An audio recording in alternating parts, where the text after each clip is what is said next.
Welcome to day 2 of FedTalks, presented by FedScoop. I'm Goldie Kamali, your host and CEO of Scoop News Group, and I'm thrilled you could join us today. Yesterday, we had an amazing day together, and today we have another great day planned out for you.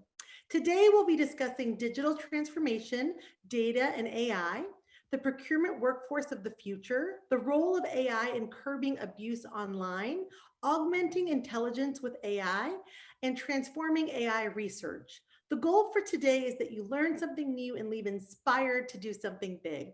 Please tweet with us using the hashtag FedTalks. I'd like to take a moment to thank our diamond sponsors for being wonderful to work with and supporting these sessions. AWS, Dell Technologies, Google Cloud, IBM, Intel, Leidos, Microsoft, NVIDIA, Qualtrics, Salesforce, SUSE, VMware, and Worldwide Technology.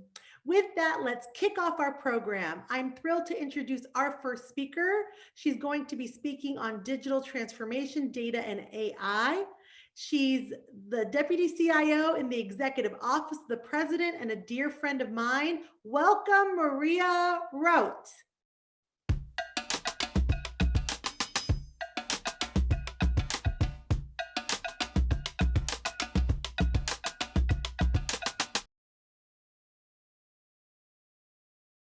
Good morning, and thank you, Goldie, and the entire FedScoop team. This week's agenda for FedTalks is jam-packed, and I'm excited to see it. And I hope that everyone participating today is safe and well. I appreciate your attending to spend time with FedTalks and learning and considering the role of technology and artificial intelligence in healthcare and defense, in the workforce, just to name a few. I'm going to cover many points about data, advanced emerging technologies, and the need for sustained and continuous modernization across the federal government.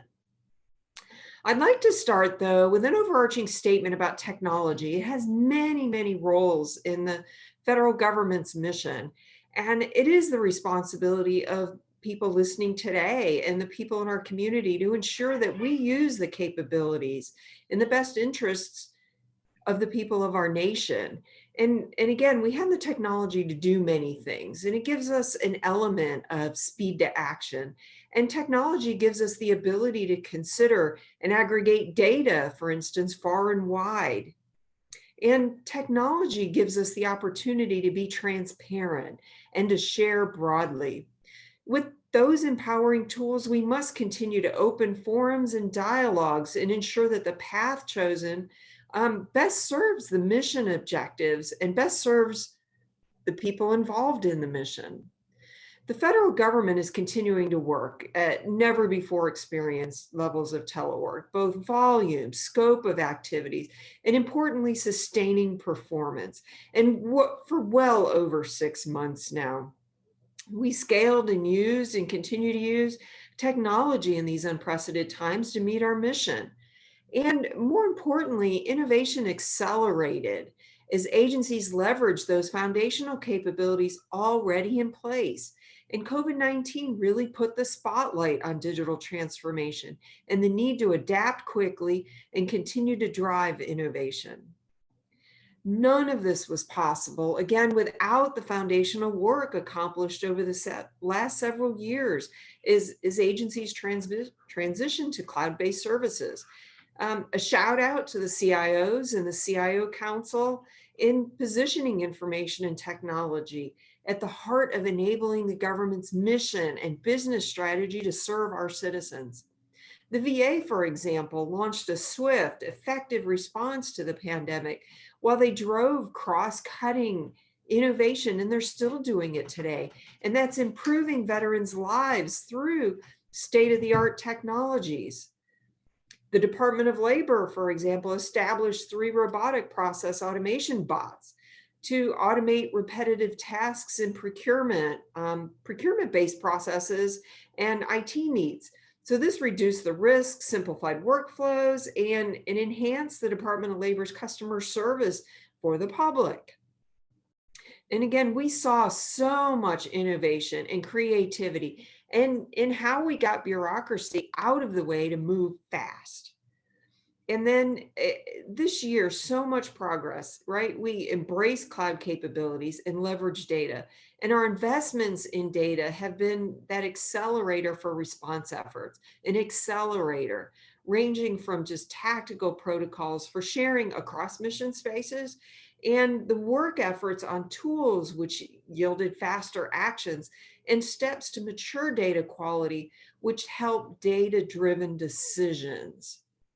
The Chief Data Officers Council, for example, is focused on creating a supportive, collaborative environment to demonstrate the value of the Chief Data Officers and the power of leveraging data as a strategic asset, both collectively as a council on cross-cutting public sector problems and individually at agencies. This ties into the focus of FedTalks AI discussions this week. The investments in data accelerated and really enabled our ability to respond to the pandemic, right? Using technology tools, applying advanced analytics and AI informed and continues to inform and will continue to inform decision making. We have the ability to leverage the cloud, machine learning, AI to process huge quantities of data. And this previously required expensive hardware and software and manual processes. HHS, for example, and I'll give them a shout out, is leading a technology sprint with the COVID-19. At Anywhere Diagnostics, it's a design-a-thon looking to capture COVID-19 diagnostic data and standardize the data and key reporting data elements. And they're using open data to improve the speed, utility, and comprehensiveness of diagnostic data collection and use. And this is part of HHS's broader AI ecosystem. It benefits the entire country from local to state and national public health authorities. So investments in AI are expanding exponentially, and we're working to determine, which processes or tasks should be improved through AI, through RPA, through machine learning, or other technologies. And, as we move forward, the pandemic really, again, put a spotlight on this. We need to securely share data across the federal government. And throughout the pandemic, we experienced this horizontal and vertical data sharing throughout multiple, levels of government, through the states, through local, through states, up through the federal government and across the federal government. Which really leads us to, the federal data strategy. It has a 10-year horizon and really is driving the federal government where it needs to be, a data-centric enterprise. And data needs to be the foundation for everything we do to improve services and drive decision-making. That improved intelligence, it really requires that data is more accessible, be of high quality, and overseen by a workforce with the skills and the knowledge of agency mission and across the federal government to ask insightful questions of data, because this data is used across federal agencies. It's not always just within one agency, it's across the federal government, that system of systems, which is the federal government. And I think the focus of data, we should be able to access data where it lives, not replicate it. Or we absolutely need to know the authoritative source if data is being pulled or if it's being copied.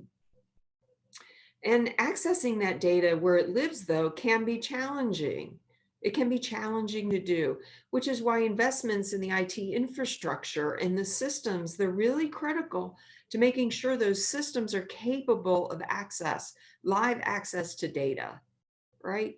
Accessing data where it lives, not moving data around. And of course, agencies have made significant progress in sharing data internally to enable those decision-making, right? Effective decision-making using data-driven approaches, and to make sure that it's timely, reliable, and actionable. And of course, several agencies, they've created integrated approaches to data analytics, to, decision support development, infrastructure, and tools.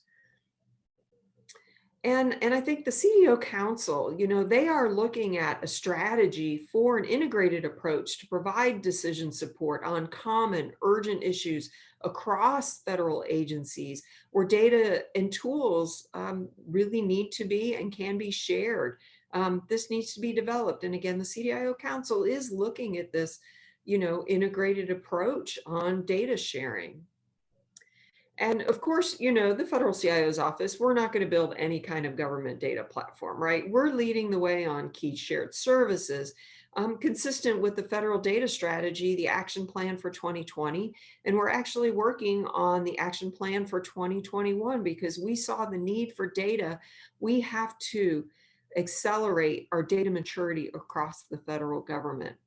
The action plans 16, 17, and 18, they're focused on shared solutions that drive learning across the federal data enterprise. Key agencies are leading these actions, in support of open data, such as a pilot for a one-stop portal for researchers to access government data and improve tools for federal agencies and manage their data. Ultimately, we want to ensure these solutions deliver functionality to accelerate the use of data, to deliver on mission and serve the public. We have a skills gap across the federal workforce, and the federal government is taking steps, concrete steps to reskill its workforce. And the CIO Council launched last month, well, about 2 months ago now, a 6-month data science program.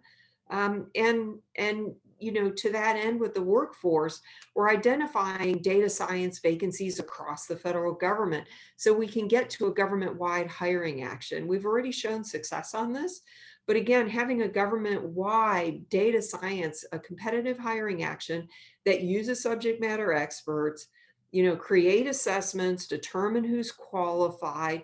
Those are really key elements to getting the right people to come in and work for the federal government and really to help drive the mission.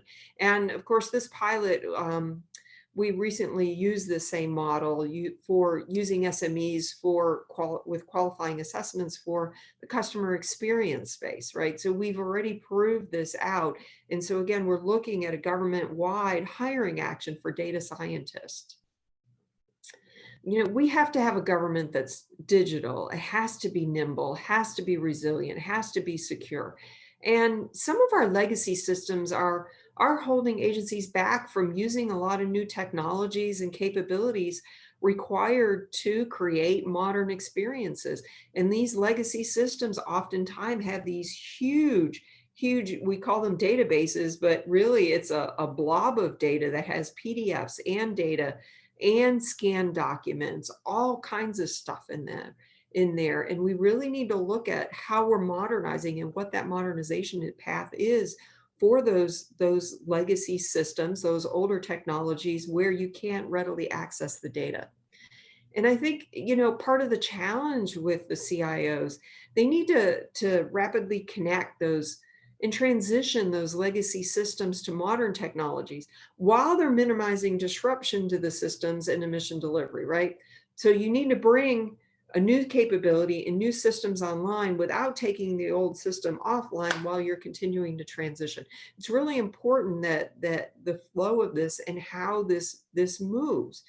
HUD, of course, used the Technology Modernization Fund, the TMF, to do just that, to really drive a multi-year transition that was needed to move from decades-old mainframes to a modern cloud-based solution. So once they move to a cloud-based solution, then at such time, they'll be able to decommission and turn off that older system in those mainframes. Modernization, it's not a one and done. Right? It is not a one-time thing. Sustained long-term investment in technology and technology modernization is paramount. Certainly on behalf of the CIOs, I could share just example after example of how modern and emerging technologies are at the forefront of their individual response efforts or at the foundation of mission continuity, of serving the American public. Digital transformation is not a one-off activity, and it does require sustained long-term investments, multi-year investments. The MGT Act enabled agencies to leverage the TMF, the Technology Modernization Fund, and establish working capital funds to finance and undertake multi-year modernization projects. But again, it's not a one and done on modernization, even though it takes multiple years. This has to be a continual sustained effort. That digital delivery is a necessity. Our customers expect that our delivery, the federal government's delivery, is quick, it's easy, secure, it's accessible. And customer experience is a business discipline, and it's embedded in everything we do as we interact with our customers. Achieving enterprise-wide modernization, enterprise-wide, whether it's by agency or across the federal government, and migrating off of these older legacy systems, it requires our mission partners, along with everyone in the C-suite, to be champions. And they have to assume ownership with the CIOs and accountability for the outcomes of those systems, and making sure that we do have sustained long-term modernization. And of course, the federal government has to adopt new technologies, right? And new techniques and approaches to keep up with the pace of change.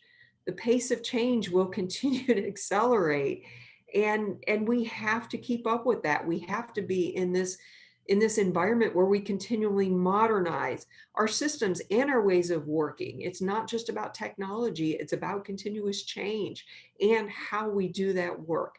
It also requires us to foster a culture that embraces risk and agile adoption, right? The culture is key to this, that you have to try things, you have to try new things, you have to engage in those pilots. We have to encourage innovation, not in technology, but in acquisition and everywhere else across the federal government. Innovation is not just about technology, it's also about processes. It's also about taking risk. And we need to achieve better overall value, I think, for each dollar spent on technology. And we have to demonstrate the value of benchmarking to achieve, improved cost effectiveness and increased resource efficiency. Dollars are not going to go up. So how do we make better use of those dollars? And how do we know we're doing a good job with those dollars? This is where some of the benchmarking comes in. We have to also continue to change our operations and our business models to remain relevant and meet our customers' expectations. Again, leveraging technology. We must use data and our technical capabilities to inform government-wide decision-making, driving long-term technology modernization initiatives. We have to continue to be transparent and ensure quick response in all that we do for mission support. Collaboration with technical and mission stakeholders is key to a successful digital journey.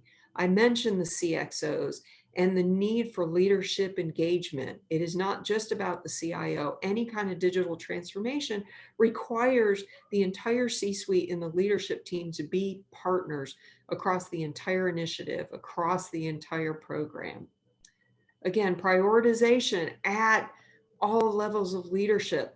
And this can contain and sustain the momentum achieved at the onset of the pandemic, the first few months of the pandemic. Everybody was working together, and we have to continue to do that to drive innovation, cut through the bureaucracy, and break through those internal barriers. And we have to do that at scale. Again, I hope you're as optimistic as I am about future possibilities. It's about possibilities. And we look at what's been proven in COVID and where we might continue to progress. The themes don't change, but the urgency has accelerated. I mentioned data maturity, and continuing to accelerate what we're doing across the board. We're going to continue to achieve better outcomes for the American people. And we've got so many examples of how we can be more efficient, resilient, innovative, and to position ourselves for future challenges. We've proven we can do this, and we have to keep up the pace, and we have to keep that momentum. So I want to thank you for your time today, and enjoy the rest of FedTalks.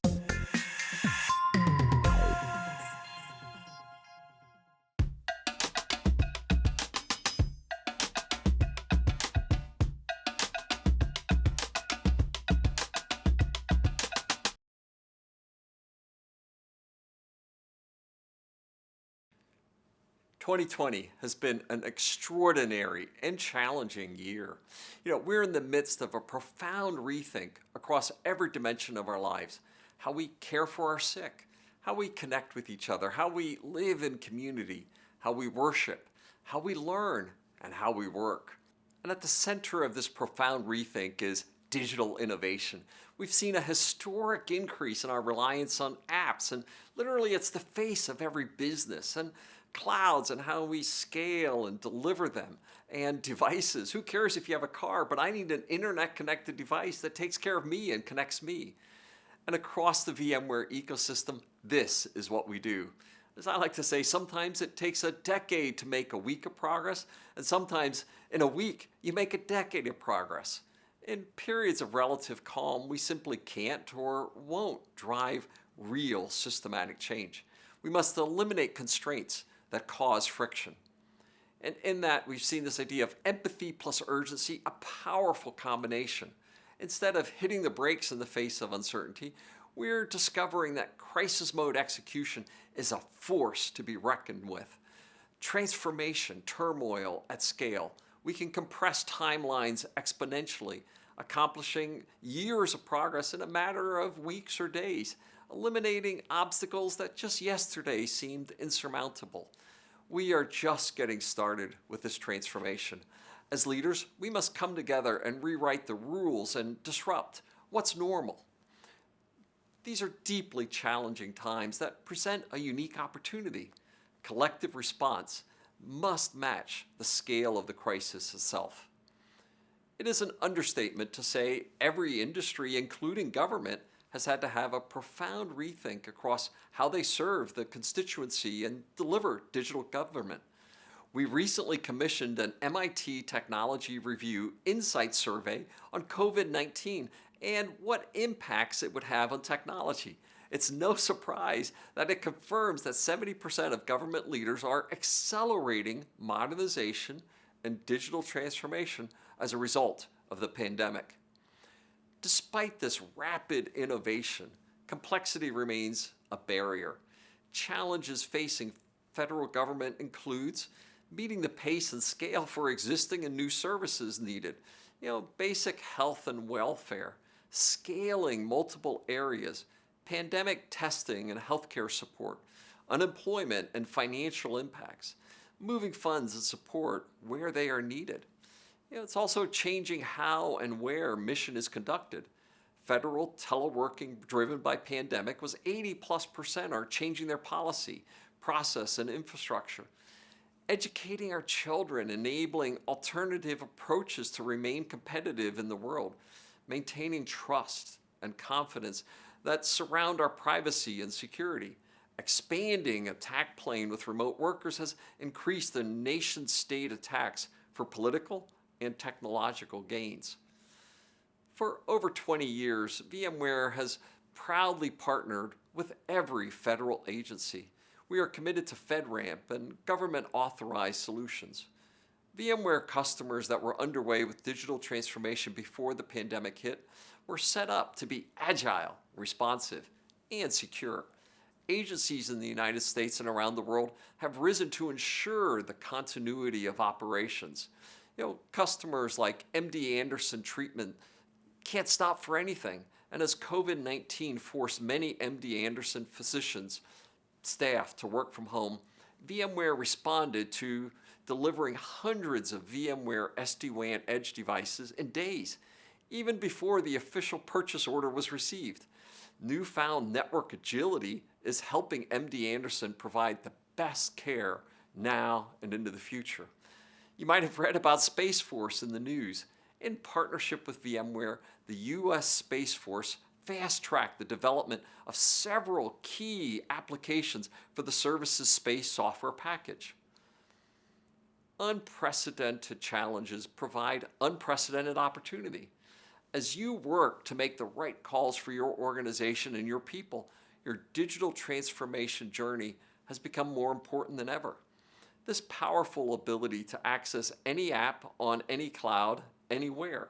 We're delivering the digital foundation for an unpredictable world so you can propel your business forward, address complex challenges, and prepare for what we couldn't predict.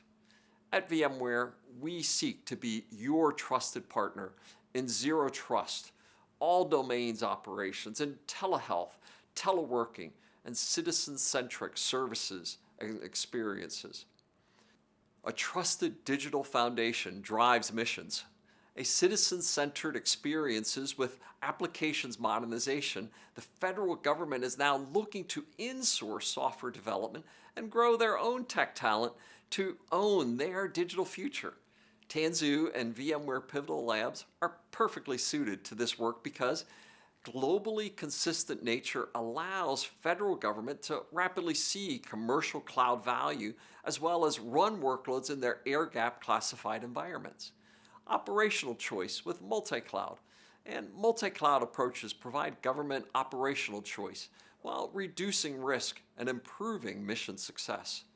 VMware provides federal customers the opportunity to simplify operations, meet compliance requirements, simplify security, and gain visibility and leverage skills and process investments.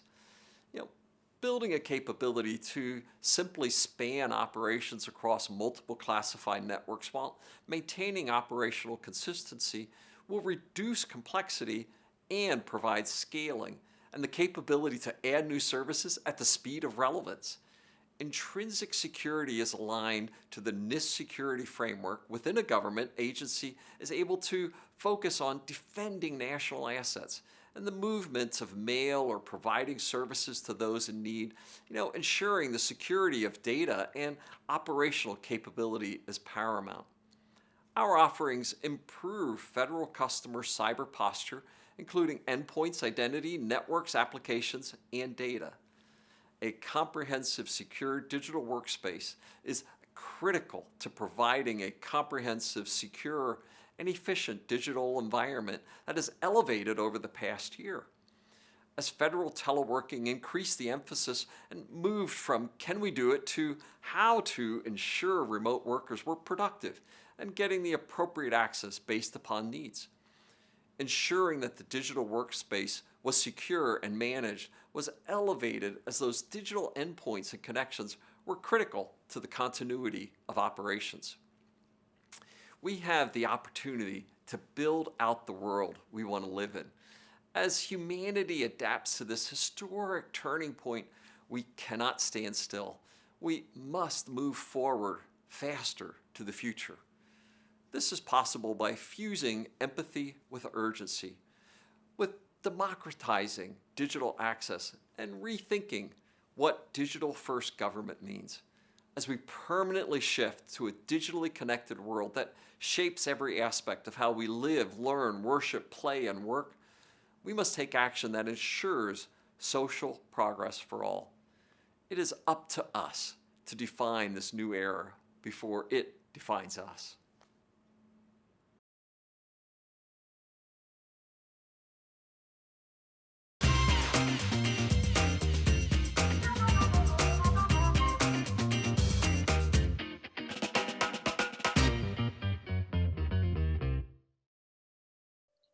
Hello, we're excited to have you join us today for the Procurement Workforce of the Future session at FedTalks. I'm Dave Nazepper, and I'm a tech reporter at FedScoop.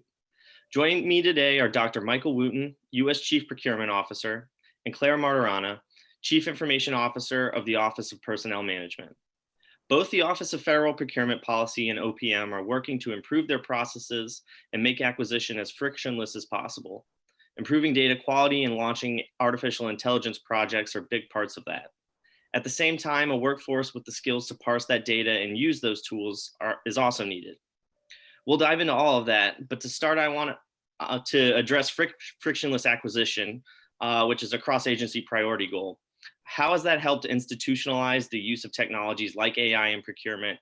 Maybe, Michael, we could start with you there. Well, certainly. So thank you for having me on today. It's a pleasure to be able to talk about frictionless acquisition. For me, it is a vision every as much as it is a cross-agency priority goal. So people have heard me say this over and over again, and I'm sure some are getting sick of it, and that's okay, because that means the message is getting out. Frictionless acquisition was born of the realization that customers want to reduce the time between I need a thing and I got a thing, reduce the time between I need and I got. So out of that simple, that very simple concept, we started understanding that frictionless acquisition was about something even bigger than that, about streamlining processes, about removing unnecessary steps, and it could even be beneficial to not just the buyers within the federal workforce, but all stakeholders in the federal acquisition system. So that now frictionless acquisition has moved toward what I would consider 5 greater objectives: rapid commercial buys, rapid decision making, reducing barriers to entry, increasing competition, and then lastly, improving customer service. So frictionless acquisition is, as I said, a grand vision that I'm glad to have the opportunity to discuss today. And Claire, did you have any thoughts on that as well? No, we're just really grateful for the work OFPP is putting into this, because I do believe that this is really going to help accelerate some of the transformation that is needed at agencies like OPM. We're in a little bit more nascent state as far as some of this work goes. So having that federal guidance and leadership is really instrumental and will be really meaningful for agencies like OPM as they go through our transformation and modernization efforts. Now, I also wanted to ask about the new IT vendor management office within OMB. How does that set the stage for the next generation of category management, and how will it help by AI? Well, thanks for that question as well, because really to understand frictionless acquisition and understand the overall need to create pathways to the workforce of tomorrow, you have to understand what structures have been in place, what movements have influenced federal acquisitions. And to start with, the big, I think the big deal, the big change was category management, as you said. But while that was an internal change and an internal decision, a very smart business decision, we also have the externalities of artificial intelligence and the very easy to acquire robotics process automation. So understanding that we have a system of category management that helps the buyers do their business and consider the cross-agency or across the federal enterprise data so that they make smart market decisions.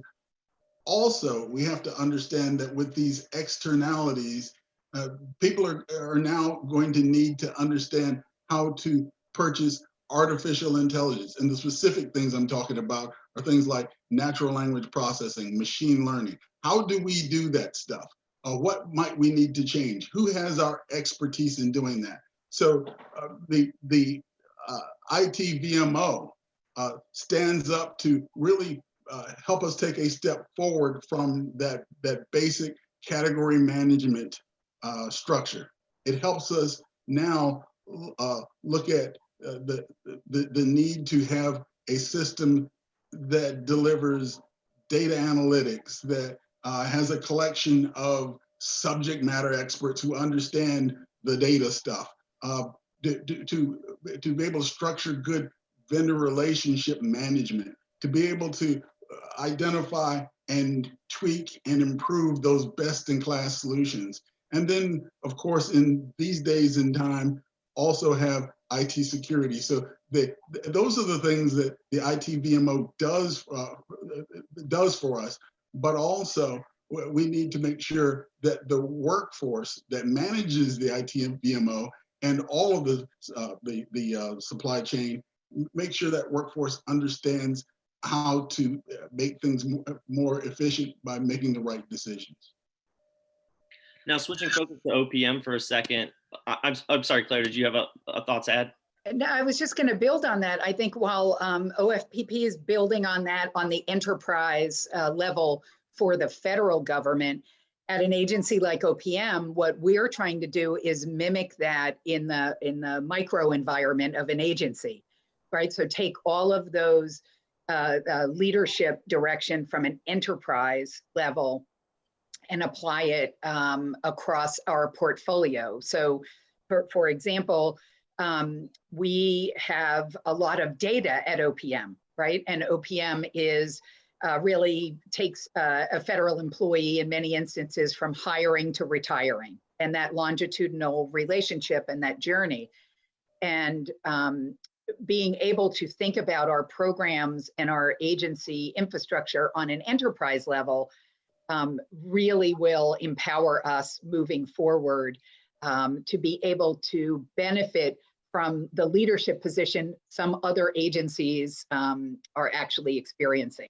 So there are numerous places where AI and machine learning and natural language processing are really effectively being implemented in government. And then there's other places where we are a little bit further behind. So being able to benefit and get the actual benefit is the only word I can think of from these federal opportunities really empowers a smaller agency like OPM. So I think the CAP goals are a phenomenal tool for us to use at smaller agencies. And I think Claire's description just now was very, very helpful. I know I can tend to be an egghead and wax eloquent about pie in the sky philosophy sounding stuff, but this is really practical stuff. And what she just laid out was I think, very strong. And if I may, I'll paraphrase someone else who I think has been very good at that, Stan Solomon. And I'm paraphrasing him and saying this: the more data, the more aggregation. The more aggregation, the more synthesis. And the more synthesis, the better the decisions are that agencies make. And that's what we're really after. That's why it's important that you have panelists like us from the IT and the acquisition side of the fence sitting down and having this conversation so that people can understand how we work together. Yeah.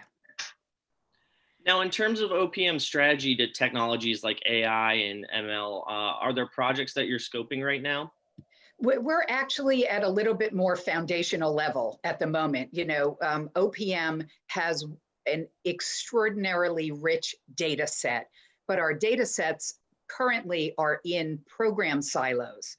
So we have not yet had the opportunity to harmonize those. So we're A, focused on our data strategy, and then B, being able to focus on where we can make strategic investments. We have a really talented procurement executive, Todd Anthony, on our team. And because we're moving into this enterprise mindset at OPM, we are actually strategically partnered together in order to assess where we are. So to Mike's point, the practical part of where we are today, but aspirationally looking at where that data may be once it's clean and organized and we build out that data strategy, we will then have the opportunity to build some of these strategic projects that have been concepted, but without the foundational data strategy organized and without us building the technology environment to actually put the data in, harmonize that data. We don't want to try and run before we can walk. And so we are focused primarily on standing up all of those capabilities in partnership with our procurement strategy. Now, we touched on workforce a little bit already, but I wanted to ask both of you, how are your agencies improving both data quality and the talent needed to parse that data at the same time in order to pave the way for some of these emerging technologies? I'll jump in. With respect to the workforce, we want to make sure that they understand first how the evolving IT infrastructure will impact the way they do their business now. For example, in the procurement field, and this can be said about financial management, HR, many. We are process-oriented professions. And oftentimes our people see their purpose as being process workers who move product from A to B, B to C. But in days of robotics process automation, there are now software applications that can do much of that work. The programmable, flow chartable, if I can use that term, work that doesn't require human decisions, and it can do it faster, and it can do it with greater accuracy. So we need for our workforce to understand that there is a shift, that they now need to be working more on the higher end of the spectrum, making decisions that RPA cannot make. Oh, and by the way, making those decisions using artificial intelligence, some of the higher order stuff, machine learning, natural language processing, to make decisions, to help them understand data, to harvest the data, so that they're making good decisions that are informed by what's going on all across the federal space. So that sea change in their environment is driving a change in the way the workforce will work, and it will drive a change in the way we must educate our workforce. Yeah, and Dave, if I might, I concur with that. I think one of the biggest challenges is making sure that we are partnering together from an IT side and a procurement side, and really designing one strategy, because technology is changing very rapidly. And it is really easy to stay in a project, stay in a bit of a silo, while other things in your agency might be moving forward quite aggressively. And so one of the things that we're really trying to focus on is making sure that we are providing our IT workforce with those opportunities to participate in the bigger strategy. And then also trying to bring along our agency program partners with us on the journey. So introducing new ideas and then bringing the team along to embrace those ideas, because if we don't get the workforce coming along on this journey with us, and sharing the best public sector, private sector, nonprofit intelligence about how modernization and transformation happens, it doesn't happen without people, right? People are the key to this. And I really see an opportunity for our federal workforce, both on the procurement side and the IT side, to really be in an integrated team to drive the momentum that will be needed to see all of these technology opportunities benefit our customers, our workforce customers, as well as our end customers. Now, RPA, robotic process automation, was mentioned a little bit earlier. How are your agencies managing it to solve different problems within your agency? Well, I can tell you that we're starting to see the use of robotics process automation, or I like to refer to them as process automation tools.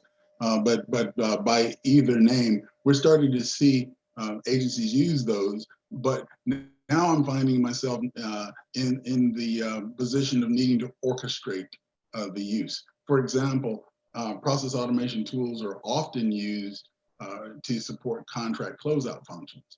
But if 5 agencies create process automation tools that deal with contract closeout, and none create tools that deal with some of the other repeatable processes, then I haven't gained as much as if different agencies solve different problems and then share their tools across. So that's this is a good problem to have. The fact that people are taking that first step and using the process automation tools is something that I'm really happy about. But my job is to help them understand the opportunity. And by the way, I wanted to harp on that word because Claire mentioned that.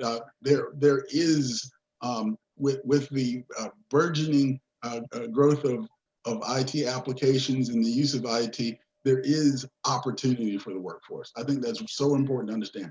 There's a lot of opportunity, and I'm very high on that. Yeah, and we're at a little bit more of a basic level with RPA. We've had some programs that have scoped out projects that they would like to pursue. We have to get our governance right. that is going to be a really key part of this is, setting bots loose in your environment without a governance structure can really add to some challenges that you're trying to avoid.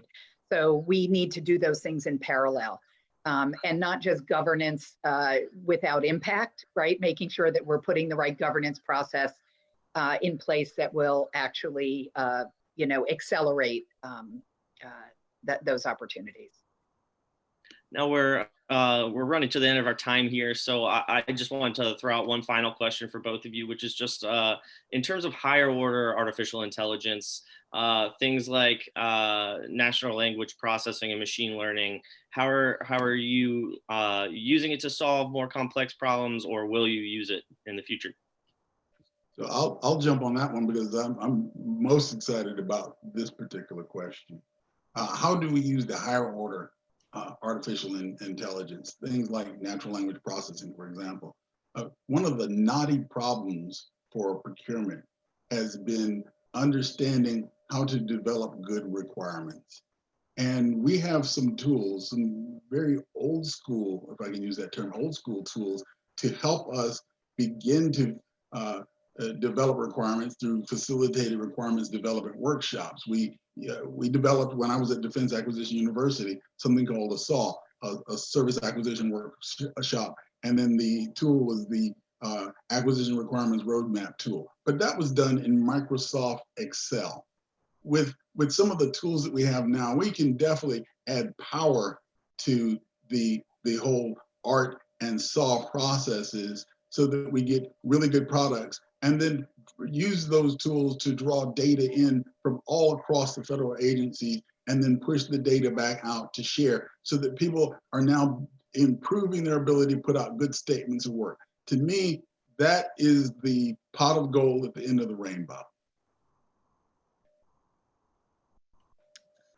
Yeah, and I guess I would add that I couldn't be more excited about what the future applications of AI are, and machine learning and RPA, all of these tools.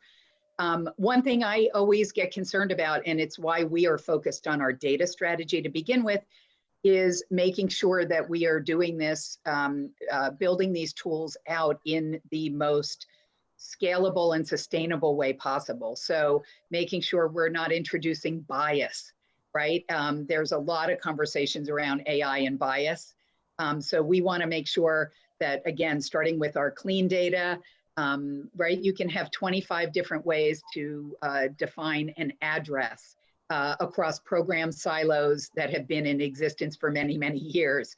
And AI won't help us solve that problem. We want to make sure we have the right data that is structured in order to then get the benefit of what AI and machine learning are going to provide to our agencies, mostly getting out of low value work, moving to Mike's point, to the higher value work that we want humans to do, not repeatable processes that we obviously can allow computers to do.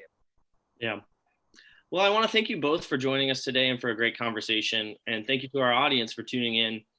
We hope you enjoy the rest of FedTalks. Thank you. Thank you.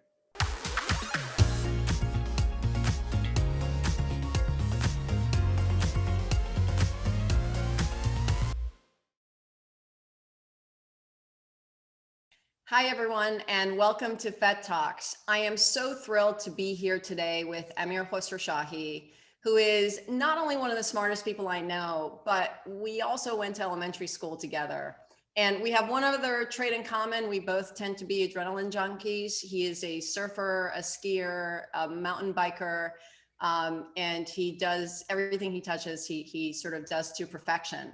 Amongst his many accomplishments, he has not only math and physics degree, but a PhD in computational neuroscience, which led him to build the first AI chipset with his company Nirvana, which Intel ended up buying. So Amir, welcome. And I want to start there. Tell us about computational neuroscience, how it relates to AI, and how it relates to what you did with Nirvana. So first, Neil, I'm very happy to be here. I'll give you a little bit of background on the field of computational neuroscience. So It started at the early part of this century with Ramon Cajal, who made this very basic identification that neurons in your brain are the basic unit of computation. And then from there the field evolved, and it's intertwined with the history of AI and the building of actual computers till today. And the basic idea is to understand the computational principles with which your brain operates. Recently, computational neuroscience has become the source of the AI renaissance that we are experiencing today, that many of the ideas and many of the people who are involved as AI leaders today have some background in computational neuroscience. So as you're studying the human brain, and as we think about a future where we actually get to either general, intelligence or super artificial intelligence, how does it work with biological brains versus the computational brain? Where are we? So the computational properties of the brain are still largely unknown. So it is actually one of the reasons why I went into silicon is that it's easier in some sense. But neurons in the brain operate using electrical signals that are transmitted along kind of tissues that are myelinated, and the architecture is massively parallel. And if you look at it, it seems almost intractable to figure out what it's doing. Whereas in the semiconductor world, all our computers are built with a fundamental concept of using electrons and photons even today in crystal lattices. So semiconductors are made out of silicon, and you basically manipulate electrons in the silicon to do simple computations. They're very unlike each other in many ways, but there are also some similarities that suggest areas for improvements on understanding neuroscience as well as improving our computers. You specifically studied visual computational neuroscience, is that right? That's right. And this whole issue of how we see and how a computer sees seems to be an intractable problem that we haven't quite solved yet. What's it going to take before the computer can be as good as the human brain is? So the current state of the art in AI or neural networks is what's called a convolutional neural net. And what it does is it takes a camera image or a sequence of image or video, and it passes it through a series of computations or artificial neurons. And at the output of this network processing, it outputs, is it a cat? Is it a dog? Is it a stop sign? Is it a pedestrian? And so forth. The brain, the visual system in the brain occupies the back third of your head, and your eye and your retina is actually part of your brain. And the processing of the two systems is wildly unlike each other. However, in the field of AI today, there's a common misperception that they are largely similar. So I don't know how much detail we should go into. However, the visual systems that we're building today are successful, but they're a small step towards biological vision. So mammalian vision, we can do things like scene understanding, we can plan, we're able to assess ambiguous situations very well. So if things are obscured or occluded or uncertain, we are much better than current computational systems, convolutional neural networks. So talk a little about Nirvana. What led you to start Nirvana, which I think you sold to Intel within 18 months. Is that right? For about 2 years. 2 years. That's right. A really good exit. Congratulations on that. But what I'd love to know is what led to creating Nirvana, and then we can get to what's next. Well, so the field of AI has had many ups and downs, and the recent up started in 2006. And I was very lucky to be at Berkeley in a lab where many of the current luminaries of the field, Jeff Hinton, Jan LeCun, Yoshua Bengio, and Andrew Ng, they were all kind of around me and the other students very frustrated. None of their papers were getting accepted. They were getting made fun of because they were using neural networks, and neural networks were dumb, and some other stuff was cooler. And at that time, I actually did not like deep learning um, um, as well, and I still have reservations that there's severe limitations. However, while I was immersed in this environment, I realized that I'm programming GPUs to do the computations for these networks. I realized that the computers and processors that we had were wildly inaccurate, wildly inefficient and inappropriate for the types of computations that predominate in these neural networks, multiplies and adds and non-linearities. So I had in the back of my mind that at some point we would have to build specialized silicon to address this emerging workload. I did not anticipate that deep learning would blow up the way it did. That was quite surprising. And so the company itself, the founding and the acquisition by Intel kind of fell in our lap. It was just good timing. So the history, I mean, as you mentioned, the history of artificial intelligence and the history of computing have been intertwined since the very beginning.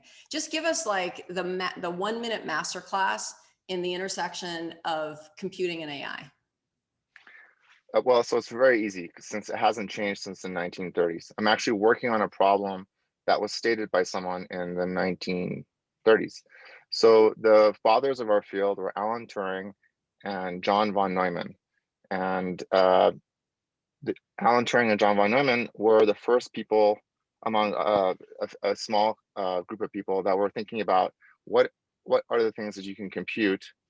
And at the same time, they were both building our first computers. So Alan Turing famously worked at Bletchley Park and decoded wartime messages. And John von Neumann built the first computers. So he built a computer that had an architecture, the von Neumann architecture, which is still the computers that we have today.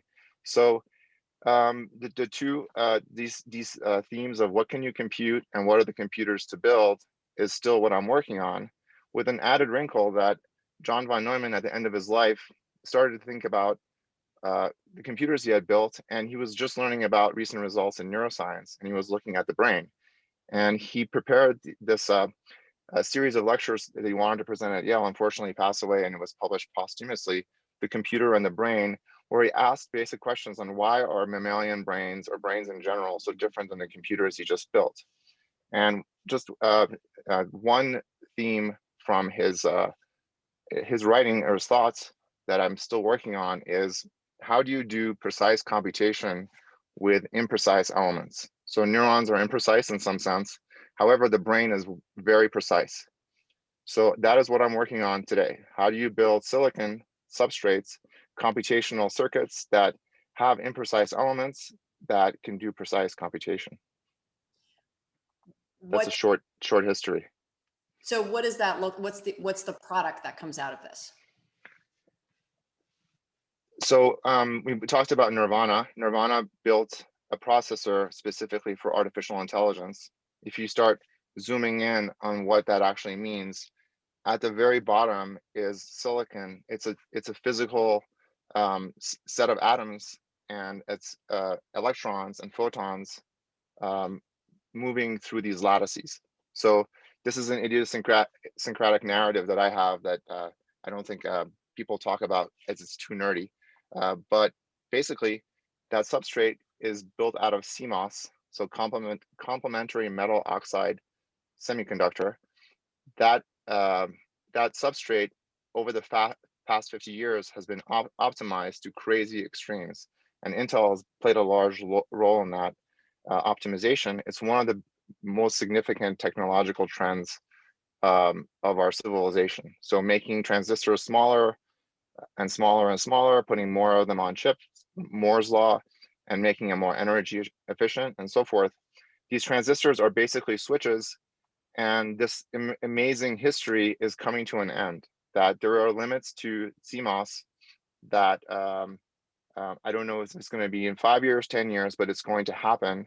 So what I'm working on is on the next generation of switches and circuits using room temperature quantum materials to replace CMOS, which is a really daunting task. And with this new technology, if we are actually successful, is what I'm working on at Intel currently, then we will be able to replace the basic elements and have many possible futures that I think the future for AI is going to be driven from this part of the space. Again, a controversial view. I think what you're saying is for us to get to the place we want to get to with AI, with whether it's general or super, we've got to reimagine what the computer looks like down to its most basic components, because what we've relied on in the past is simply not going to scale looking forward to the future. Absolutely, that's exactly right. That you're going to hit some limits unless you do basic innovation. So in some sense, I am very happy about the hype around AI, as it's basically funding this very difficult and risky research in new materials. So I am more interested in computation more generally and less in AI and neural networks. So hopefully all the interest in AI will actually drive innovation in this very difficult part of the stack of AI, hardware, software, algorithms, and all sorts of other things that it entails. I love it because you're an adrenaline junkie for tech as much as you are for life and applying that I see. same risk embracing philosophy, which is what it's going to take. So look forward 50 years. What is, what's the work going to look like? What's the, what are the most exciting inventions or what could be, what can't we imagine today? Which is, I mean, that's an unfair question, but go at it. It's very unfair. So I guess I will just wildly speculate. And I think if you look to science fiction as the best guide, I think we will be building, hopefully, organisms or entities not from organic material. That we will be building embodied computers, you can call them robots, that have wildly different properties than biological entities, that they will be able to do things that are far beyond our intelligence. So 50 years, I would just assume that's an arbitrary date. Yes. Maybe this will take 200 years. But I think with all the craziness going on around us, we are realizing that our attention and our mental, I feel like I'm hitting some limit on my brain capacity. And I look forward to either not being replaced, but being augmented by something else. And that's to be seen. And I think it's definitely going to happen within 100, 200 years. We're going to have different entities roaming the earth. That is as wild a speculation I'll ever do. Okay, so when those super AI robots are roaming the earth, is it the end of humanity or is it a better humanity? I have no idea. I always joke that being a biologist, the basic organisms like spiders and flies just seem incredible to me. That the technology and the engineering is just remarkable, otherworldly. So I'm already totally amazed by the things around me. Just it's very hard to extrapolate. I think I'm still trying to wrap my head around very basic organisms that have evolved over the last 4 billion years. And then we're going to be doing our own optimizations and creating our own organisms in the future. It's very hard to know. I'm still grappling with the present. So in that, and so how do we make sure that we don't make the same mistakes we've made in the past in terms of making assumptions about technology and how it's going to be used, and ensure that we stay on, a path of goodness? So that's a great question. So in the past 5 years, I've witnessed a lot of people like myself, engineers and scientists, becoming more and more cognizant of the social implications of the technology we're building. So we're always wary and concerned about misuse of technology. However, this recent past couple of years have been particularly difficult for me, as I can give you one example. There is a movie out called The Social Dilemma out on Netflix. I highly recommend to everyone. I was at a dinner with Tristan Harris, who you know, and Roger McNamee. They were sitting on either sides of me. Roger was talking about how Facebook is causing so much trouble, and he wrote a book called Zucked. And Tristan has been speaking very eloquently about the problems with social media. And I frankly thought they were wildly sensational. So that was a very big mistake. They were actually right on. And over the last 2 years, I've started to talk to individuals like yourself to understand these issues. It's quite removed from crystal lattices and electrons.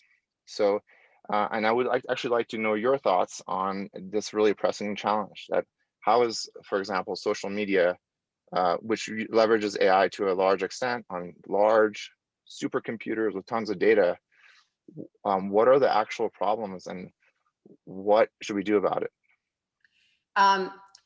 Well, thank you for that question. That's the same as a 50-year question. That's just as hard. It's a hard question. I mean, here's what's interesting. Everything you're doing is going to accelerate innovation, right? Human beings used to have all this time to adapt to innovation and new technologies. We don't. I mean, today we have 3 simultaneous revolutions going on with genetics, engineering, and the AI revolution. So if we get off the right track, it's really hard to course correct. And this is where we have to be really purposeful about making sure that we don't get off the right track and think about these things the right way. And the moment we discover, my perspective, the moment we discover that there is a bad use for technology, we've got to wrap our arms around it. I thought Social Dilemma was fantastic. I'm a huge fan of Tristan Harris, and I've read Zucked. The way he talks about it, I think it's a public health crisis. And the answer is no different than any other public health crisis we've had, whether it's tobacco or AIDS. It starts with education. You have to have an informed public that understands how this supercomputer that's aimed at your brain actually functions, so that you can start protecting yourself against it. The second part of it is you can't target advertising at children. That was the tobacco lesson. We've got to protect the kids while their brains are developing. And the third is you got to tax bad usage. So the business model with respect to social media, I think, is broken. And we have to move away from an advertising model to a fee-based model. And if you can treat it like a public health hazard, you can get your arms around it. But what you're absolutely right about is I don't think anyone really predicted how this technology was going to be abused. Because everyone who was creating it had the best intentions in mind. But we also aren't agile as a society to respond fast enough. And that's where we've got to get much better. And as you become successful and keep inventing these things that make computers better and faster and enable AI, we as a society have got to get much better at being agile in how we respond to it and protect people from the downside of all that technology. I don't know if that's a good answer or not, but it's the best. It's the best I have right now. So we can work together as technologists, and it entails every possible skill to address this challenge. It's definitely not an algorithm challenge. It's not a devices, or it won't come out of the startup space. It's one of our grand challenges, and it will require every possible skill. I'm still at the early stages myself. Yeah, I agree with you. It's a whole of society response, and everyone has an obligation, from the technologist to the consumer, to play their part to make sure tech is used for good. Amir, we're at our time.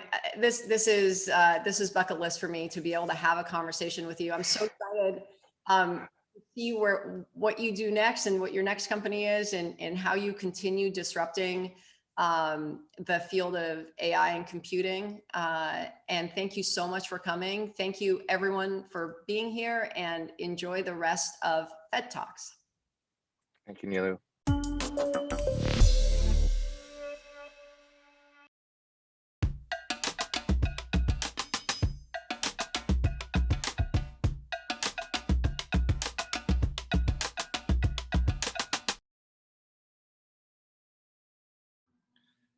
Hi, everyone. I'm Steve Babich, Head of Artificial Intelligence at GSA's Technology Transformation Service.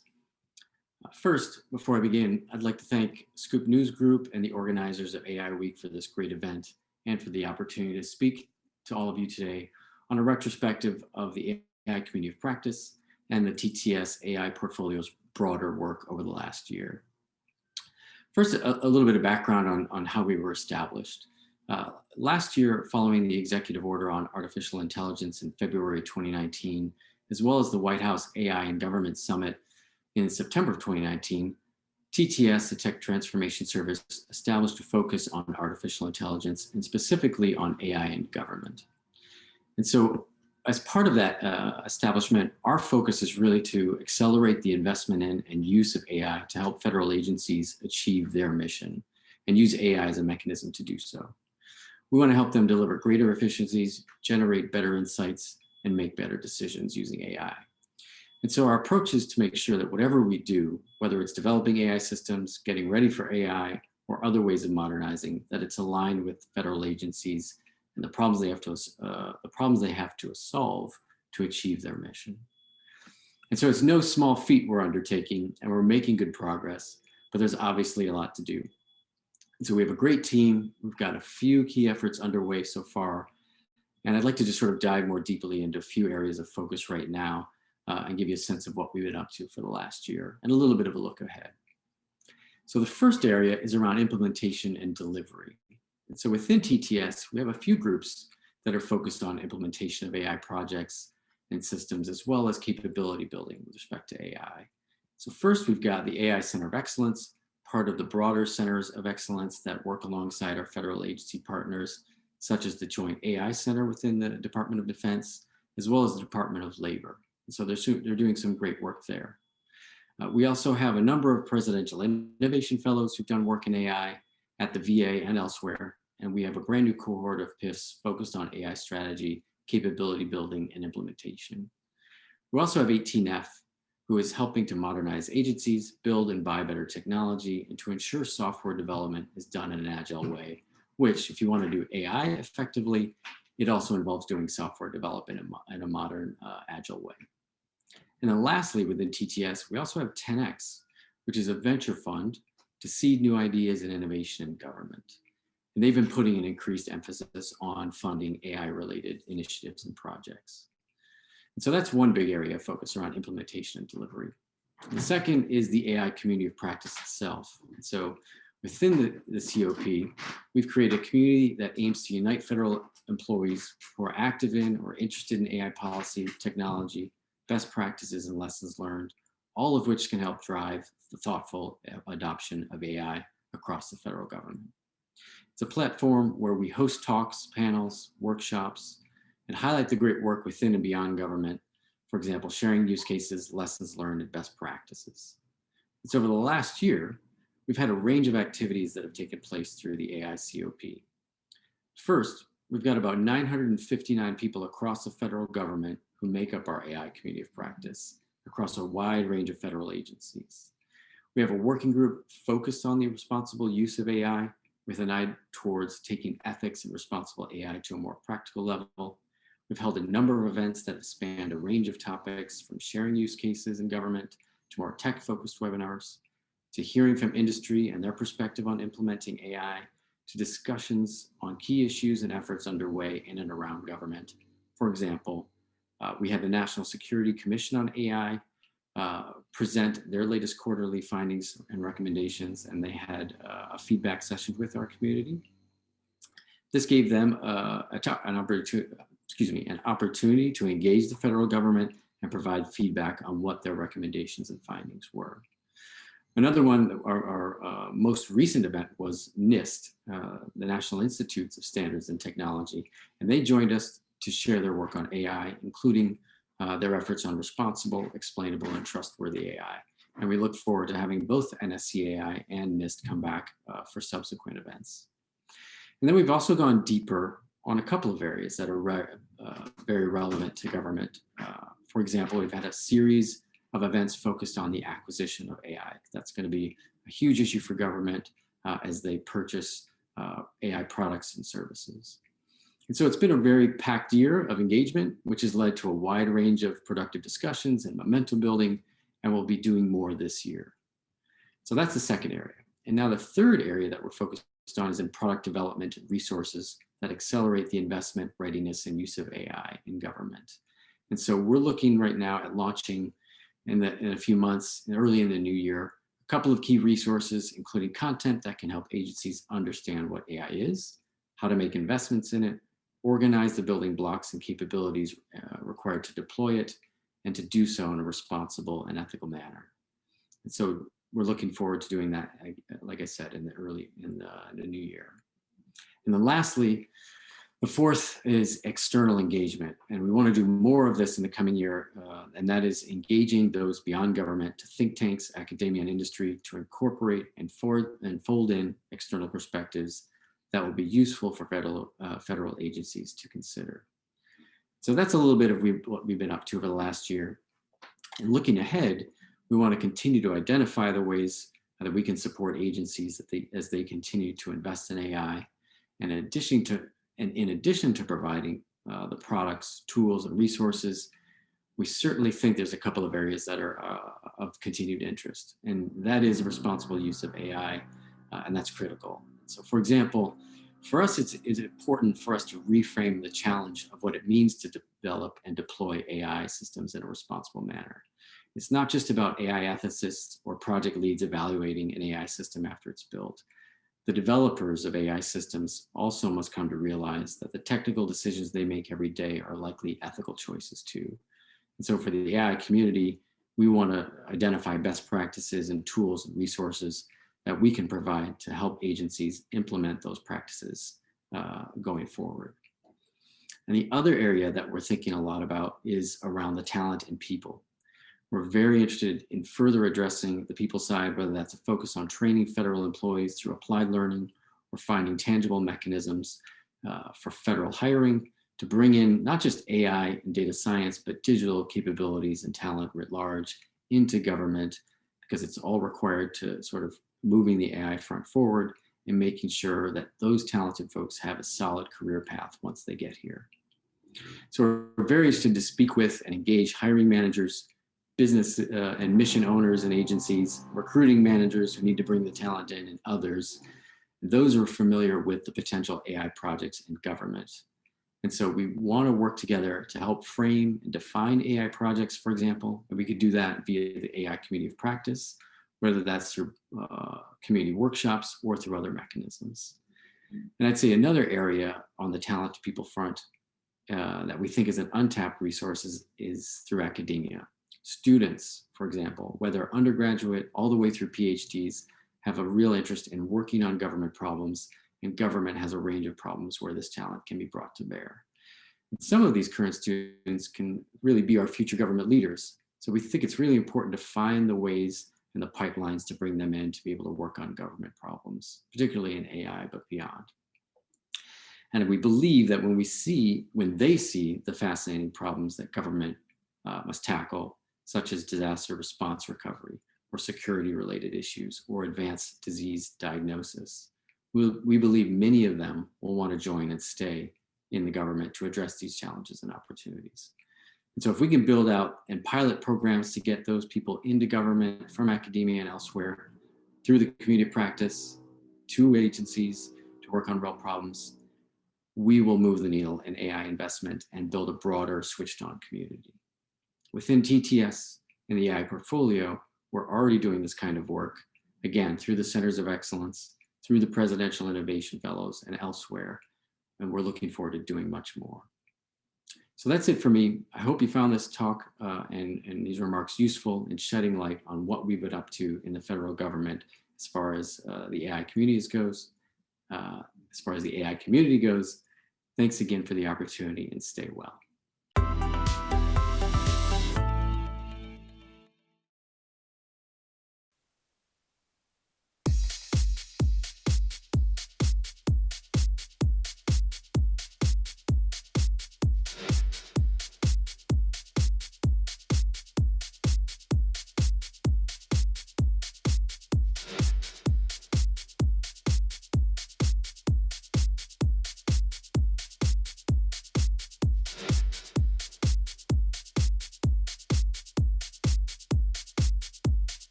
One reason so many leading technology companies keep coming back to Scoop News Group is the creative work we produce and distribute through our content studio. This year alone, our S&G Content Studio has created and delivered work for more than 50 clients to help them stand out and inform today's top public sector decision makers. Hi, I'm Wyatt Cash, Senior Vice President at Scoop News Group. Our team of market experts, award-winning journalists, and designers can provide your business development teams with a full array of customized, high-impact videos, podcasts, special reports, and disruptive research studies, and more. Let's talk and let us show you how we are helping the world's leading tech companies deliver their messaging with greater impact.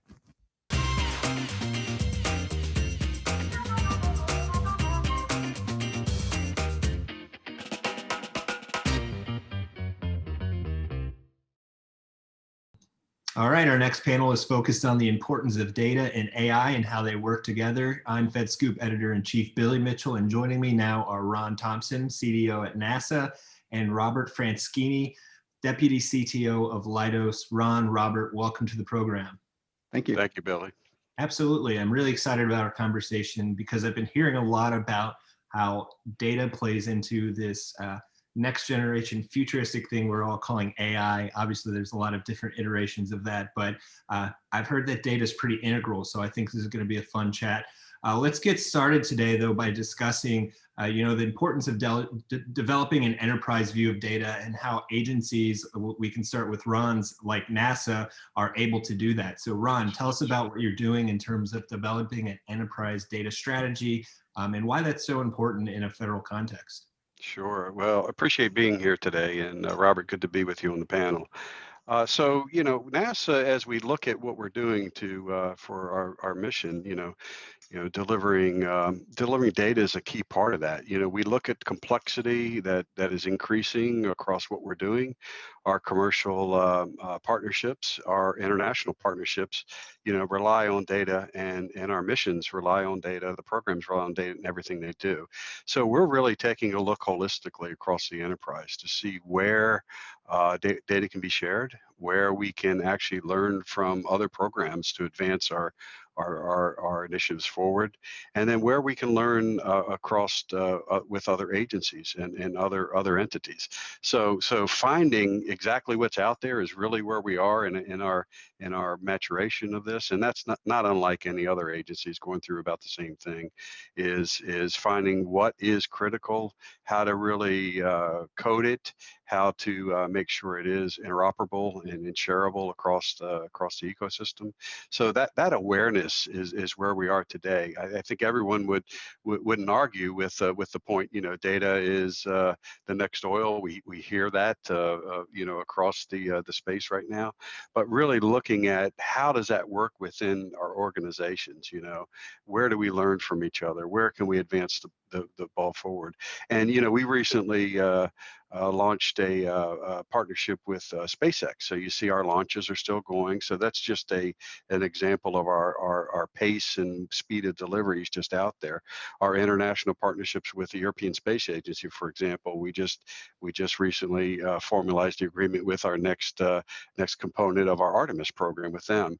And then lastly, the economic impact of what NASA does. If you look at we're about 3 to 4 times with the American taxpayer.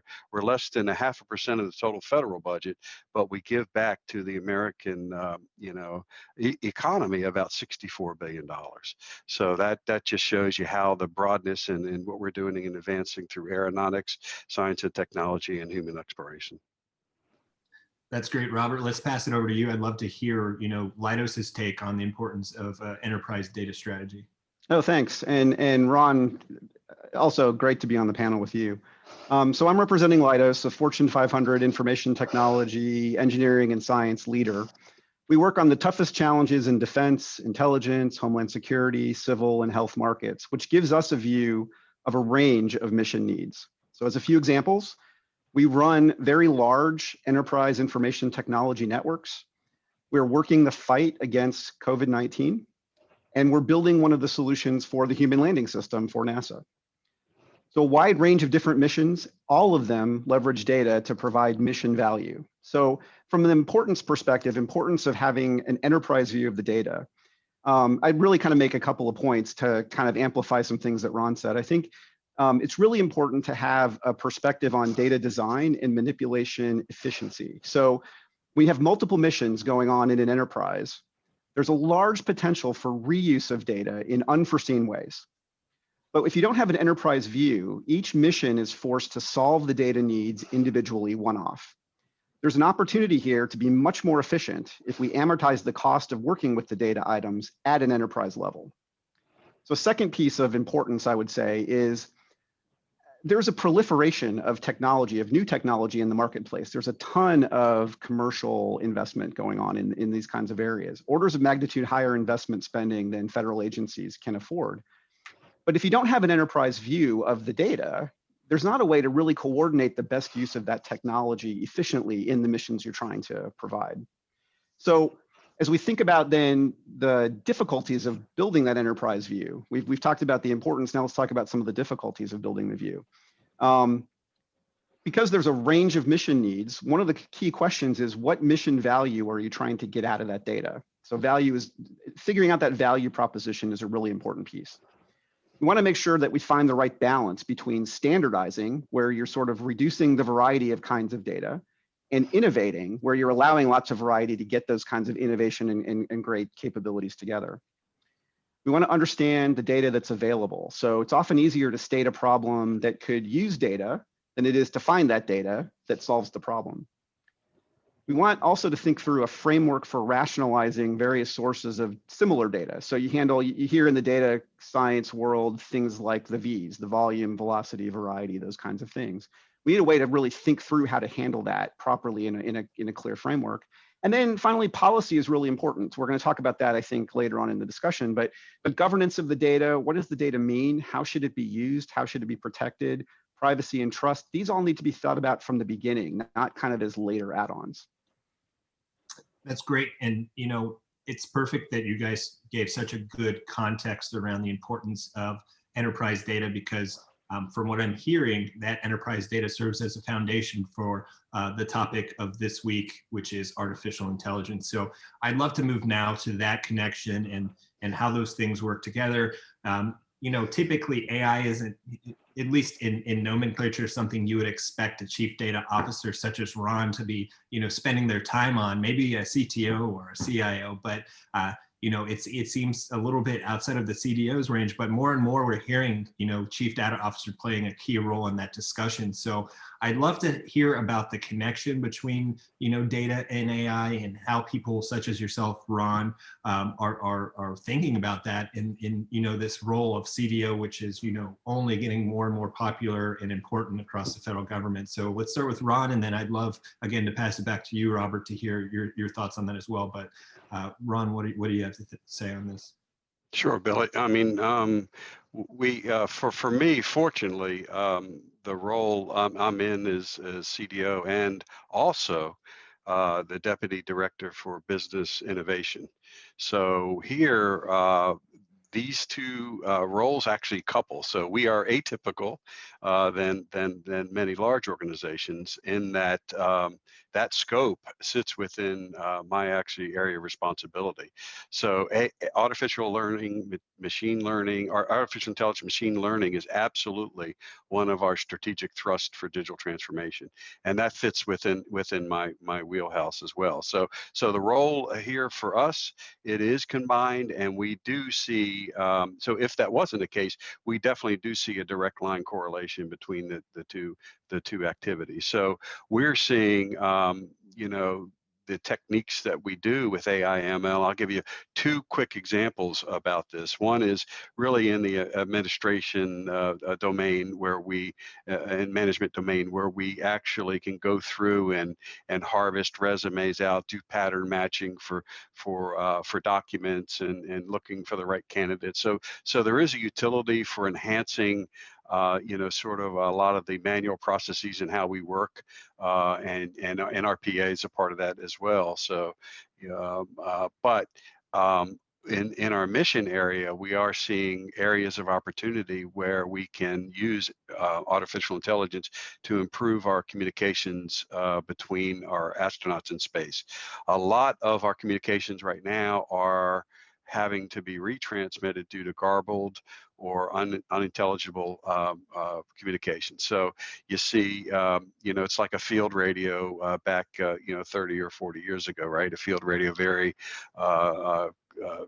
not always reliable, not always crystal clear in communication. So we're seeing the need actually, and are starting a project in this area to improve that helmet-to-helmet communication.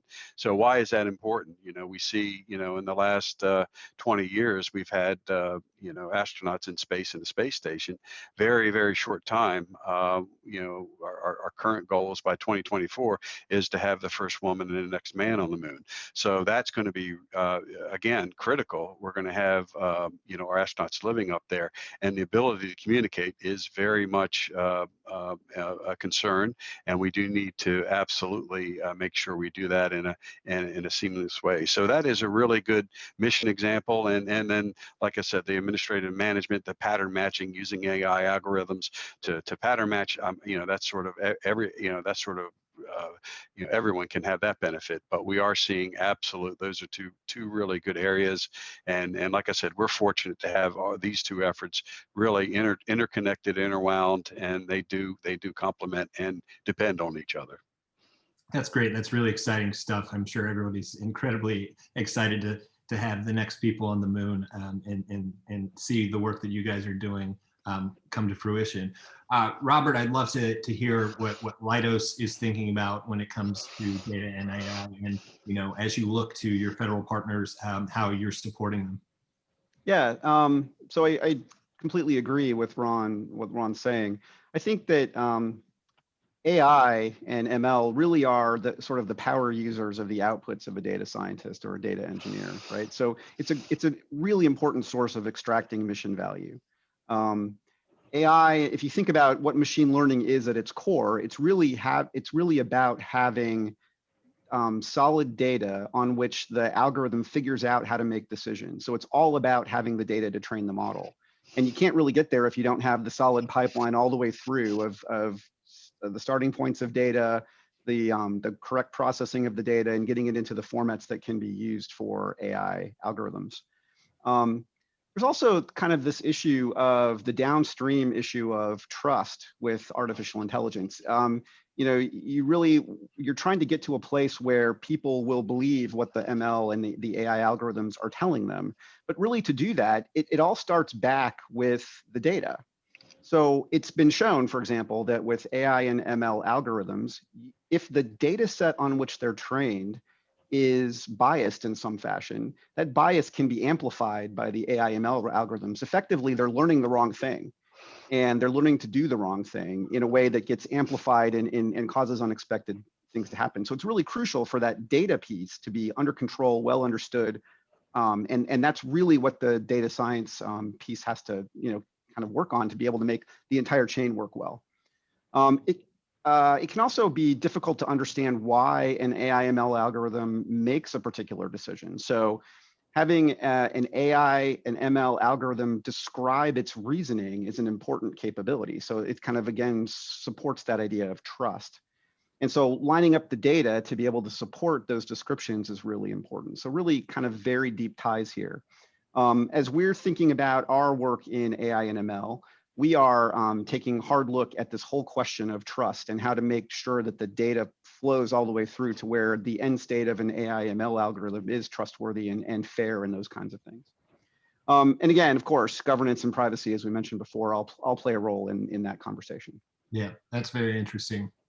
I'd like to move next to, Ron, you participate in the Federal CDO Council. The Evidence-Based Policymaking Act came out about 2 years ago now, and you had your first federal data strategy, first action plan, that came on top of that, and the second one, year 2 action plans coming soon. But I'd love to, if you could give us a little bit of a glimpse into What's going on inside the CDO Council? What are you focusing? What is that body focused on in 2021? Are these things we're talking about today, like AI and ML, a topic of discussion?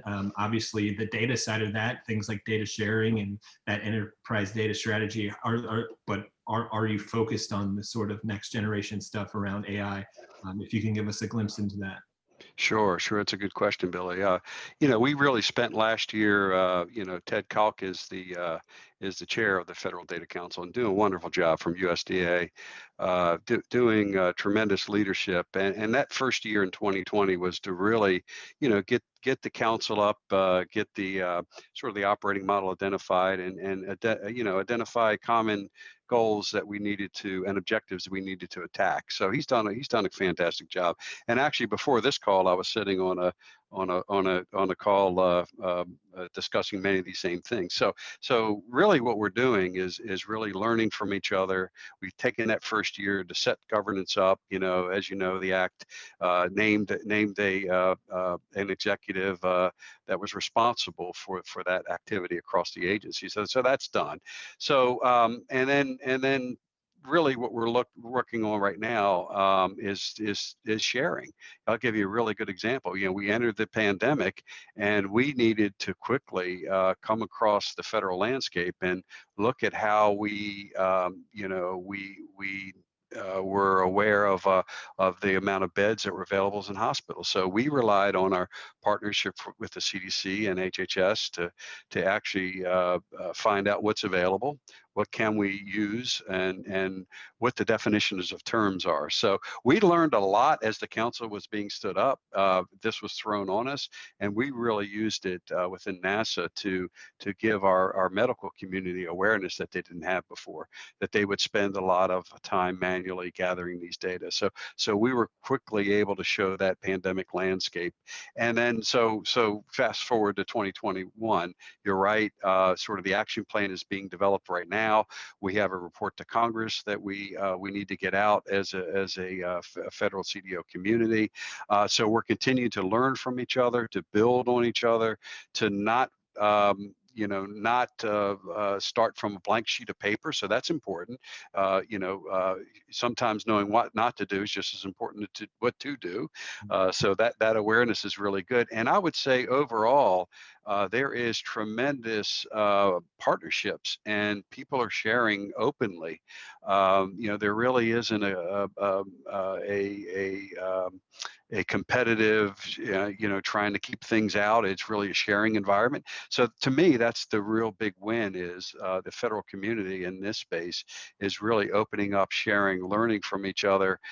Standards, interoperability is a big piece of what we need to do. And then, I was sort of pitching an idea today about we really need enclaves to move data back and forth between agencies. That typically how that's done to date is you need these bilateral agreements, and it's almost like a nuclear arms treaty going from one agency to another, getting things cleared. And we really need sort of an idea of a clearance where we can put data in that's already pre-cleared and we can share and get out, pretty timely. So there's the opportunity. It's really working well, and we're coming together as a community and making meaningful outcomes. That's great. And I would imagine once that data sharing and that just combination of data occurs, that's when the really cool magic can happen. Absolutely. Yeah, the correlation. So for us, the correlation of data and being able to answer questions that you haven't even thought of. To me, that's the exciting time, because it's sort of easy to say, all right, how many of this or that do you have? That's a question that you can go out. But then, hey, what does that look like on other models, other forecasts? So you can almost talk for days on the topic, but I think it is an opportunity where by pulling disparate data sets together, we can answer unknown. And I think that's the way of working in the future, in my opinion. That's great. So we're closing in on time, but I want to give Robert a chance to kind of expand that and hear his thoughts. Obviously, Robert, you're in the private sector and you're not a federal CDO, but I would imagine that the things that Ron is saying sound great to you because it's giving federal agencies this platform to start to come together and do the right things. So give me your thoughts on what Ron just said and sort of the direction of what Leidos agrees with or hopes to see from this community. Yeah, I think I love the way Ron said it, right? What he really articulated was that the problem that we have to address first is to understand what we're trying to get accomplished, right? The way that we have to figure out what our mission is, what value are we trying to get out of it. All of this kind of comes into how am I going to share data? What kinds of information do I want to share? How do I want to have agreements for it? How do I want to govern it? How do I want to protect it? All of those questions are things that the more that we can get that laying flat resolved, the more that we can start applying some of this technology that's ready to go, really, into the space and really have big value coming out of it, right? Otherwise, if we don't have those kinds of pieces in place, we're going to be relegated to very small niche efforts that aren't going to show nearly the kind of return that we would expect to see across an enterprise. That's a great way to wrap it up. I appreciate both of your time. It's been a tremendous conversation. Hope we can do it again in the future. But once again, thank you to Ron Thompson of NASA and Robert Franschini of Leidos. I hope you gentlemen have a great day and enjoy the rest of the Fed Talks. Thank you.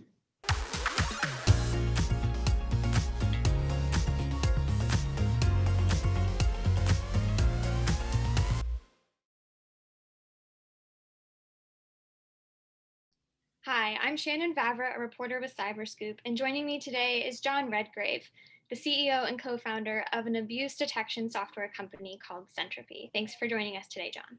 Thanks for having me, Shannon.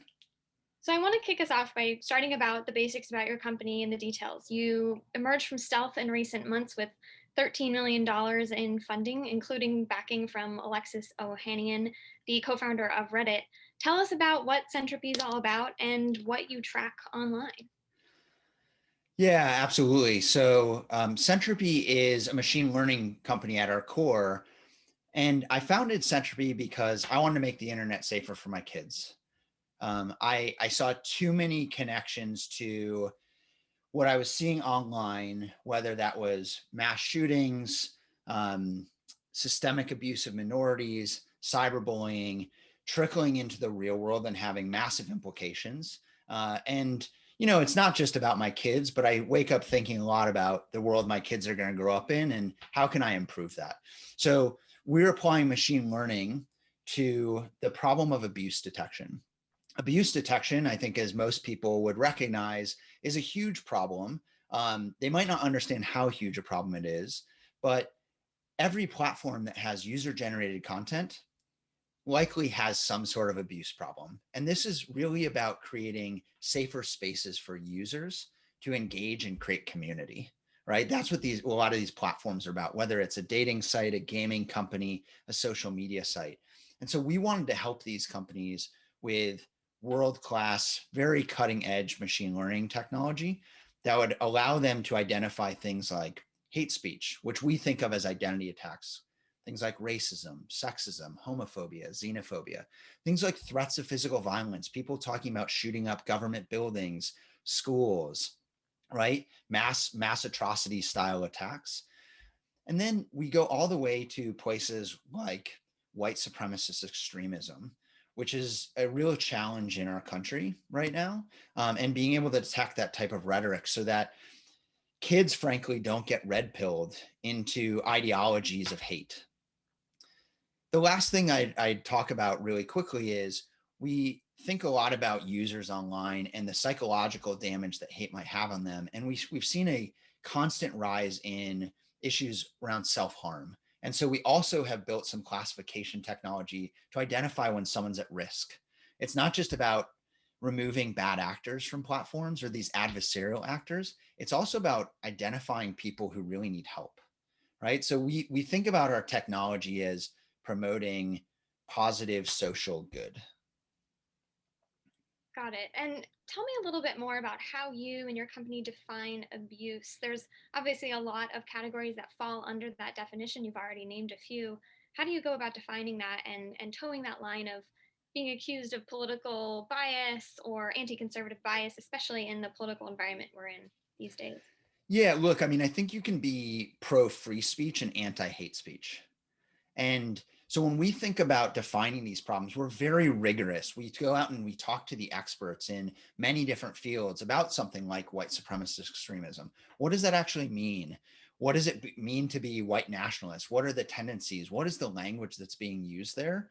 And how are we making sure that we're giving the best technology and the best definitions of these problems to the companies? We have something like over 75 pages of just definitions. And these definitions aren't just text about what is the thing, it's actually data driven. So we think about the data and we look at data across many platforms to build our understanding. I should point out that at the end of the day, it's our job to build the best detection capabilities and the best workflow capabilities for people in trust and safety at these companies to do work very efficiently. I think about Iron Man quite a bit.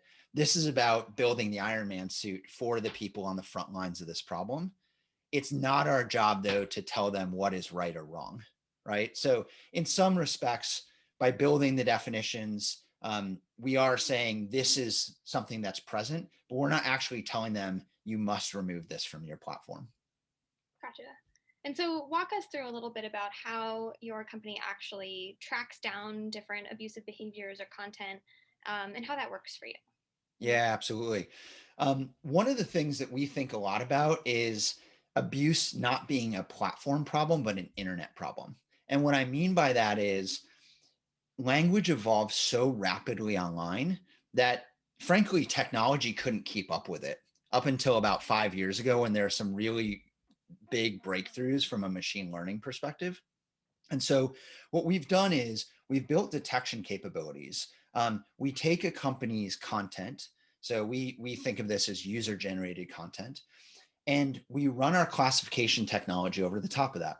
Once we've run the classification technology, that is giving the company meta intelligence about the different forms of abuse, some of which I previously mentioned that we track.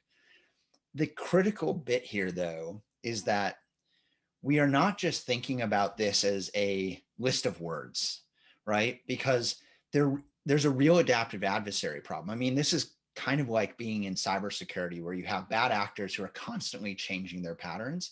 It's the same thing in abuse detection. Let me give you an example. When Ahmaud Arbery was killed in Georgia, what we saw is a sect of the internet shifting from using the N-word to using the term jogger. Now, if you can't pick up that word and then also the context in which that's being used, you have a real problem on your hands because you can't identify when you might have a potentially large set of bad actors on your platform that you may choose to remove and just allowing that to become normalized, right? I think a lot about systemic normalization of things like racism. And if you can't identify the new linguistic trends, the new trends from these abusive actors, you're not going to be able to keep up with the scale of this problem. And you've said before, too, that cyber safety is a cybersecurity problem. And now, as a reporter at CyberScoop, I have to ask, what do you mean by that? Explain to our audience what your thinking is there. Yeah, absolutely. When I think about cybersecurity, and many moons ago, I worked at a company called Palantir, which does a lot of work in cybersecurity. Fundamentally, what you're looking for or dealing with is you're dealing with a set of adaptive adversaries who are constantly shifting their behavior. And companies have gotten very used to buying innovative, cutting edge tech to deal with this. A lot of machine learning tech to deal with this problem. Now, when I think about cybersecurity, people tend to think about, huge attack vectors, right? Like some people fold fraud in there, scams, spam even gets folded under the umbrella of the CISO, but user safety doesn't. And when you think about security, when you and I talk about security with our friends in the real world, right, in the physical world, we think about our own personal security. I think about user safety in that same context. And so I think more people need to consider cyber safety being part of the cybersecurity umbrella. And what that means is you have to adopt the most cutting edge techniques to identify when you have adaptive adversaries on your platform.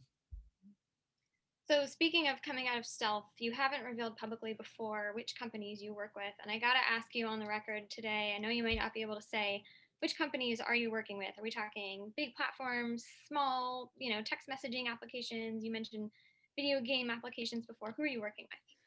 Yeah, so while I am not at liberty to talk about any of the companies by name, I can tell you that we work with three large verticals of companies. We work with companies in the social space, gaming space, and dating space. Now, we work with companies that have upwards of 100 million monthly active users. We also work with up and coming companies. These are the companies you might read about in Silicon Valley VC rags, right? That have just received 20, $50 million of funding as the next wave of social media.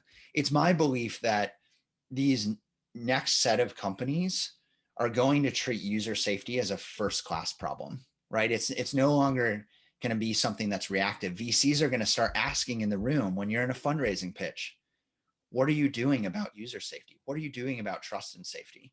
And so I want Centropy to be the brand that they think about that can help them, or even frankly, take over their trust and safety operations writ large. Because as a founder, what you really want to think about is writing code, growing your user base. You don't want to have to think about user safety, but you really should.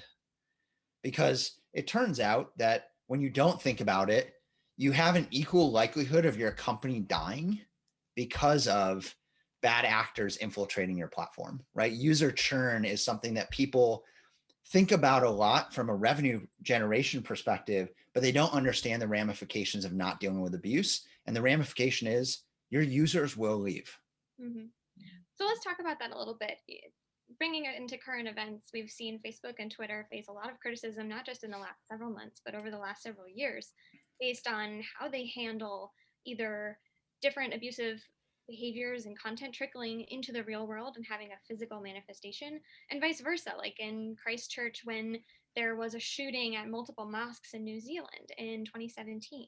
And Facebook faced a lot of criticism for how it handled that. And obviously we're 3 years from that now, but we are still facing every other day, every single day, Facebook, Twitter, other social media platforms failing to or facing criticism for failing to address what some people see as abusive behavior, lies, misinformation. How do you think social media companies can prevent violence online and violent words online from spilling over into the real world? What can we do about this? Yeah, I mean, I'm a technologist, so my initial inclination is always to talk about the technologies that we can deploy, but let me not do that actually, because I think there are technologies that can be deployed, but I think what actually needs to happen is more collaboration, right? I mean, the reality is Facebook, so after the Christchurch shooting, did what I would view as a technologist an admirable job of yanking down videos on their platform. But I can still find that video online today. And that's actually this 5 million times before. Yeah, it's all over. And the scale of the platforms makes this problem very difficult, right? And that's why technology, it has to be a linchpin in the solution. But this is not a Facebook problem. It's not a Twitter problem. This is a internet problem, as I said. And so what we really need to see is increased collaboration. Frankly, there's probably tooling that could increase the collaboration. I mean, one of the benefits that we provide through Centropy is we're learning the behaviors on every one of our customer systems, and we can extrapolate that back in a generalized form to then push that to every other one of our customers. This again goes back to the cybersecurity analogy. Like, this is how cybersecurity works, right? There's shared pattern intelligence sitting with these vendors, sitting inside these companies. I mean, people are collaborating because they recognize that if they get attacked, it's in their best interest to not let that attack spread. This is the challenge for social media. And I think technology can help, but what we really need to see is more industry collaboration. Because look, if you solve this problem at Facebook, that's great for Facebook. And it's a hard problem to solve at Facebook because of the scale. But what about the up and coming companies? Think of a platform like Reddit, which is not that up and coming. Think of a company like Discord, right? Which is massively grown over the past 5 years.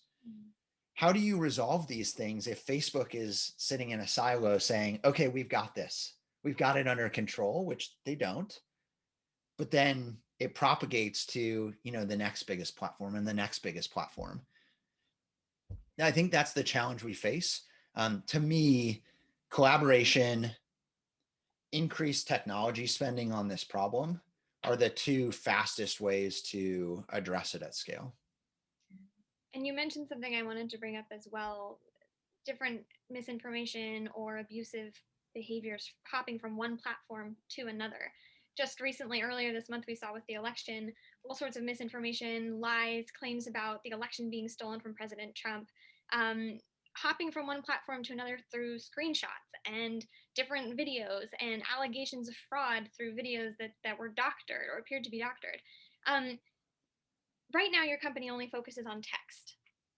In the future, what do you think this industry faces in facing videos, deep fakes, audio, images, and what's the horizon for when your company is going to move into that space? Yeah, so let me, I'll flip that on its head. We will be doing audio and image work in 2021. We recognize the importance of it. You have to be in multiple modalities to be able to address this problem across a broad enough landscape. It's clearly important. I think the challenge of content hopping between platforms, it goes back to this point about collaboration. Like, the reality is Twitter has done what I would say is a good job, right? It like, yes, is there more to do? Certainly. But in labeling tweets, in de-amplifying tweets, which I actually think is more important than labeling. Labeling has, quite a bit of study around it as to whether it creates, more problems than one would believe.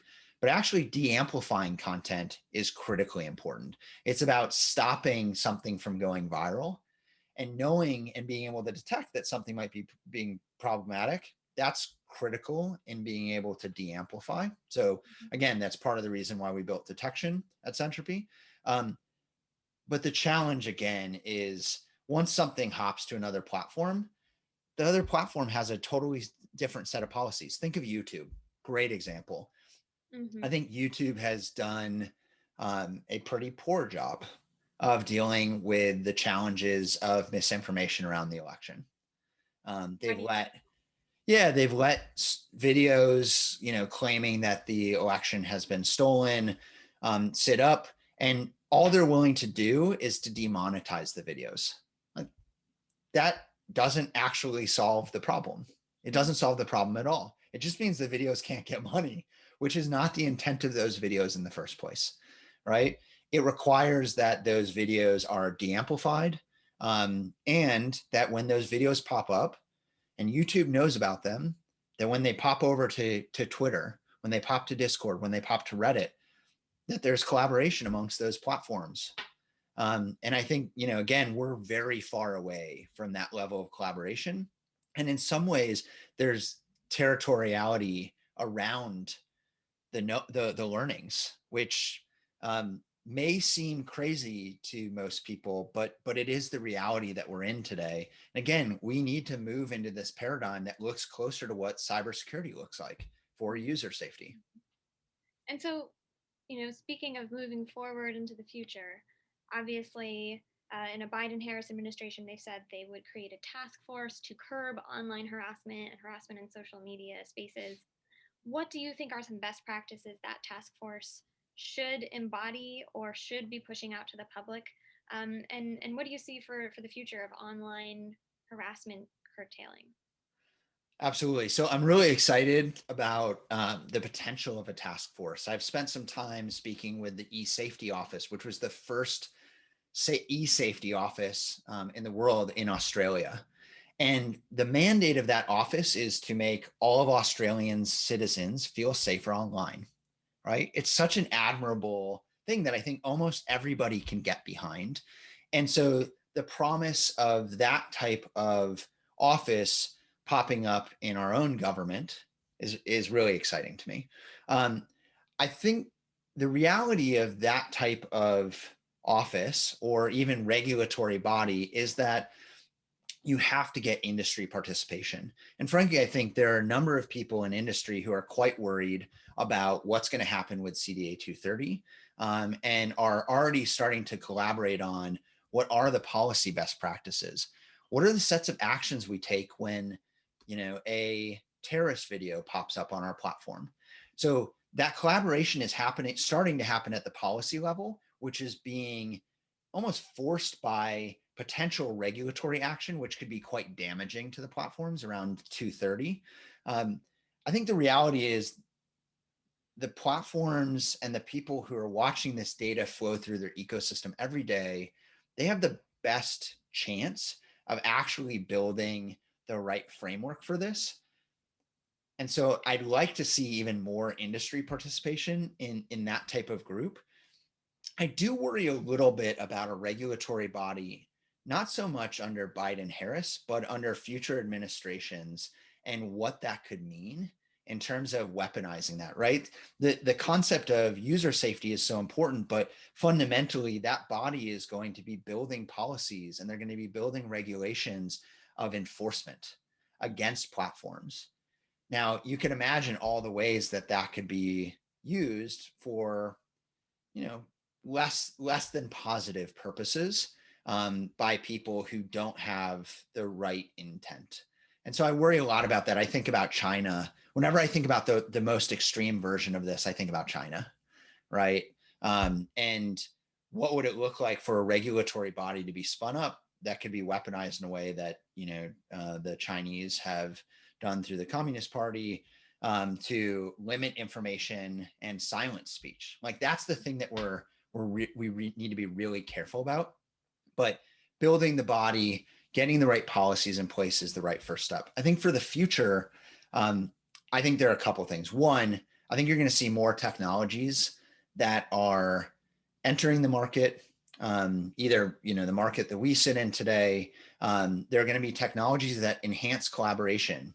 This could be done through crypto, right? And the blockchain to allow people to share their best practices without feeling like they're giving up user information.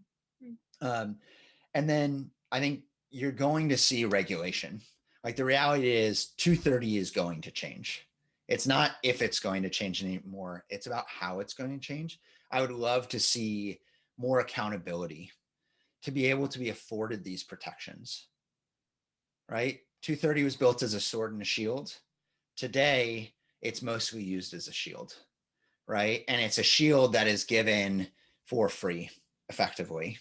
Like there's very little required of a company to get that protection.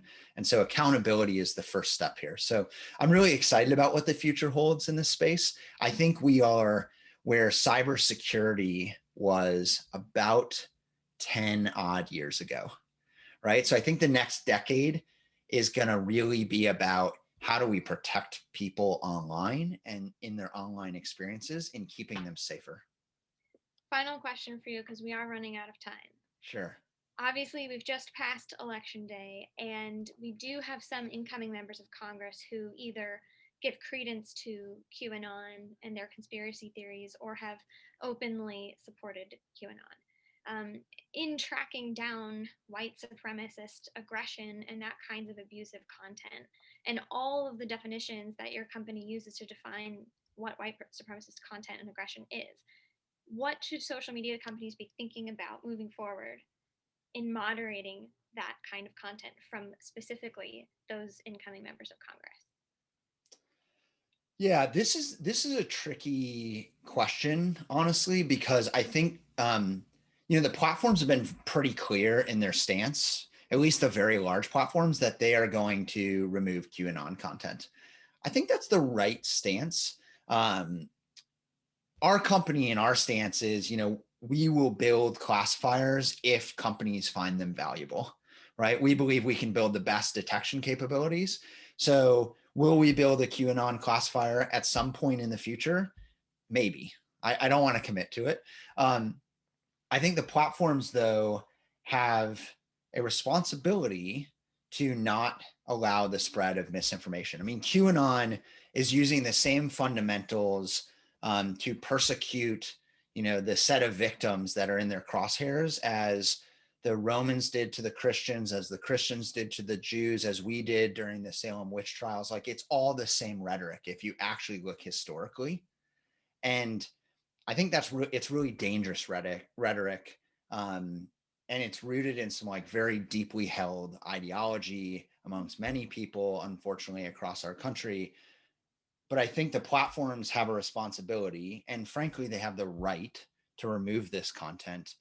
And I would advocate for them at least limiting the spread of it, because QAnon is no longer a small pool of people. It's a very, very large movement. And I think, as Kevin Roos at the Times has done a very good job discussing this, he's probably, in my opinion, one of the subject matter experts on QAnon. This is not something that is slowing down right now. It's actually speeding up. And I think if we believe that there will be continued harassment online, and frankly, that online harassment, especially with QAnon, is migrating into the real world, that's problematic. I think Right? we already saw in 2018 with the Hoover Dam blockade. It was one of the first instances of QAnon spilling over into the real world. It's only sped up, like you said. Yeah, it's sped up, and I do worry about that trickle effect that we've talked about between URL to IRL. Like, it's really problematic. I mean, this is what I worry about for my kids. I worry about them being cyberbullied, but I actually worry more about the kid who has gotten indoctrinated into an ideology online and goes up and shoots up their school. Like, I worry more about that situation than them getting personally cyberbullied, right? Like, that migration from online to offline and then back to online, we should be worried about that societally. Great. Well, I have to cut us short. We could obviously Sure. be talking for hours. John, thank you for joining us. Appreciate it. Pleasure. Thanks, Shannon.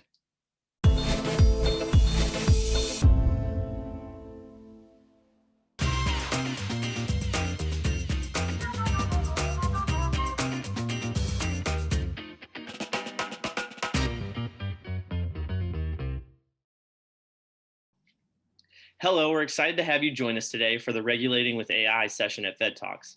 I'm Dave Nazepper, and I'm a tech reporter at FedScoop. Joining me today are Charles Keckler, Senior Advisor in the Immediate Office of the Secretary at the Department of Health and Human Services, and Brent Schroeder, Chief Technology Officer at SUSE.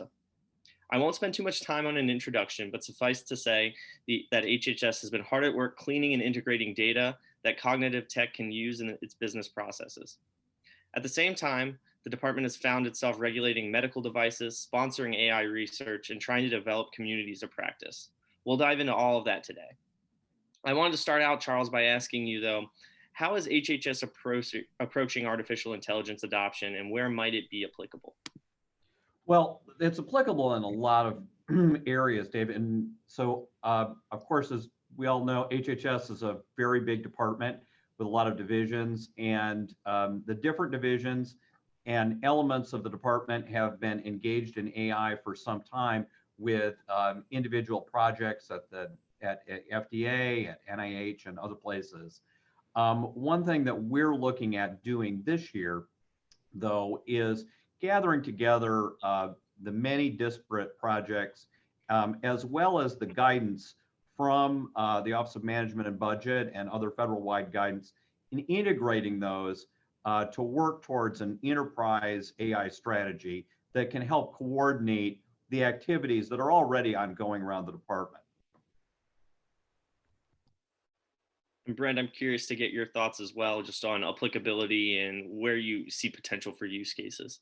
Yeah, absolutely. I think something like a HHS and just the number of agencies and the size of data that they deal with absolutely lends themselves to utilization of AI.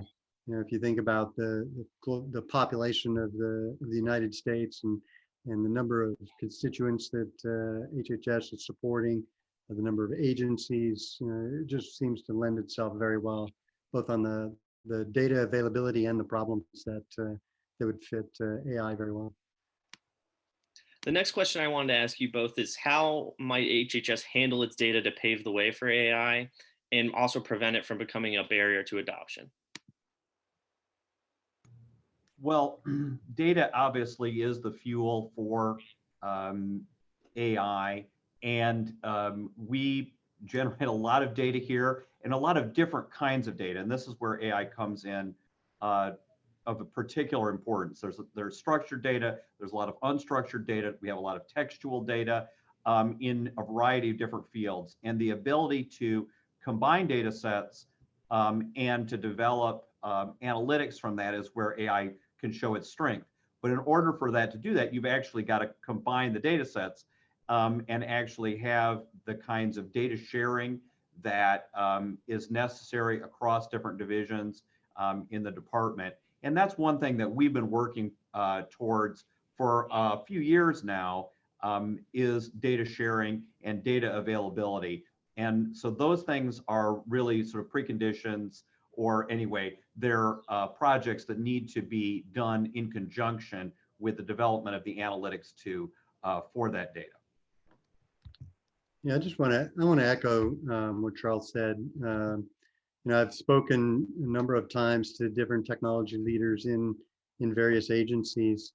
And like we've already said, there's tremendous amounts of data, but for numerous reasons, some valid and some becoming outdated, they aren't able to fully share and aggregate it across data, which really inhibits, achieving the maximum usage of that. So, I'm really looking forward, as Charles points out, of agencies working together to be able to pull that data together and get the full use out of it. There's one other element I'll comment on very quickly, because it applies in the data itself and in the application of the models is bias. I think one of the things that's really important in the data is to keep it clean and manage the bias, because once bias kind of creeps into the data, then when we think about barriers to adoption, if there's not trust in that data and that it could produce distorted results, then I think that will become an inhibitor to the breadth of adoption that's possible. I'm glad you brought up trustworthy AI too. It's a hot topic across agencies right now. I literally wrote a story about it yesterday on how NIST is tackling the subject and expected to be rolling out guidance soon in sort of a methodical fashion on various aspects, technical requirements tied to trustworthy AI. So the next question I want to ask is just how important is it to HHS that AI be trustworthy? And then Brent, maybe you can kind of chime in with what you see trustworthy AI as entailing. Yeah, so we had a chance to discuss with subject matter experts and stakeholders across the department in preparation for our AI strategy this summer with a couple of extended convening sessions, multi-hour convening sessions to talk about where our AI situation is currently and to get prospects for the future. And one of the things that we focused on were, what people want, what are the pain points, what are the concerns for AI, and trust in AI, trustworthy AI was absolutely the number one finding from these convening sessions in terms of what the participants were really concerned about. And so it's clearly of sort of key importance. It's something that we have to solve and have to have be a central element of our strategy. And it's partly to get that the participants thought, well, I want, of course, to trust the AI that I'm doing, but I also need to have the public trust what I'm doing. If I'm going to be using AI, I need to be trustworthy as a user and a developer of AI. The public needs to understand it, to have confidence in it, as well as my colleagues within the department. So it's an important topic that we're making a strong pillar of our AI strategy. Yeah. You talk about what is trust. I see two aspects of trust. Familiar with what NIST is working on in this trustworthy AI as one of them. Do I trust it will work predictably, and couldn't kind of lead me down the strange anomalous behaviors. The other aspect to it is do I trust how the model is coming to its conclusions? There's this notion of a black box, or a more transparent accessibility to the model. And I think that's important that those around it, those constituents involved, particularly when we're talking about topics that fall into HHS. It's a lot about personal information and privacy information, or information we want to keep private. So, having some trust in how the model came to that conclusion and being able to prove that it doesn't have bias in how it comes to those conclusions, and that it's open and visible to not only those developing the model and working with it, but those that the model is serving, so that there's a degree of trust in that. Back on the NIST side of it, there's an interesting scenario in what NIST is talking about, in that it's one thing when everything's working as I designed a model. Here's well-structured data, and the data's coming in, and everything looks good, and so the model is just working. But what happens and how does it behave when something really unexpected occurs? And there, I think everybody needs to be able to trust that it will behave, reasonably, and it will itself raise a flag when all of a sudden the data doesn't match what it was expecting.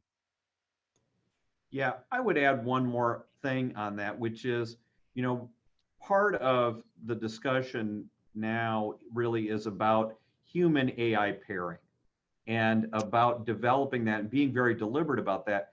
And that can be supportive of trustworthy AI, I think, because, as subject matter experts use cognitive technologies to actually augment their job, to help them do the job that they're doing better, I think that can build up confidence in use cases and seeing, yes, this is where I wanted to come, where I thought I could come. The AI is just helping me achieve it. And that's, I think, a way, it doesn't cover all use cases, but that's a way that we can build, I think, trustworthy AI in a number of applications. Yeah, that's a great point, Charles.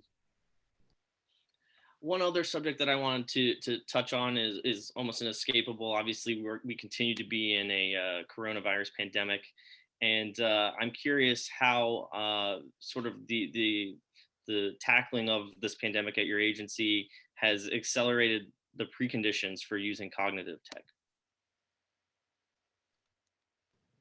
Well, one way certainly is that, to reference back to what Brent was talking about data sharing, in an emergency, it's the department is like any other organization. It comes together, to help tackle something like an emergency. And so the ability to share data and concerns that people had, they're, more willing to sort of find ways past that and to do that.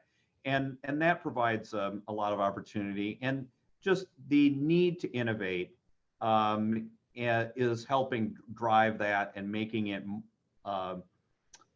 more available, people more willing to sort of go out and try something new. I would say that that's sort of in the medium term and as part of our response. I think in the longer term, what we're seeing are trends, including the virtualization of healthcare. Just what we're doing today, we're doing government work much more on video, electronically. It's electronically mediated.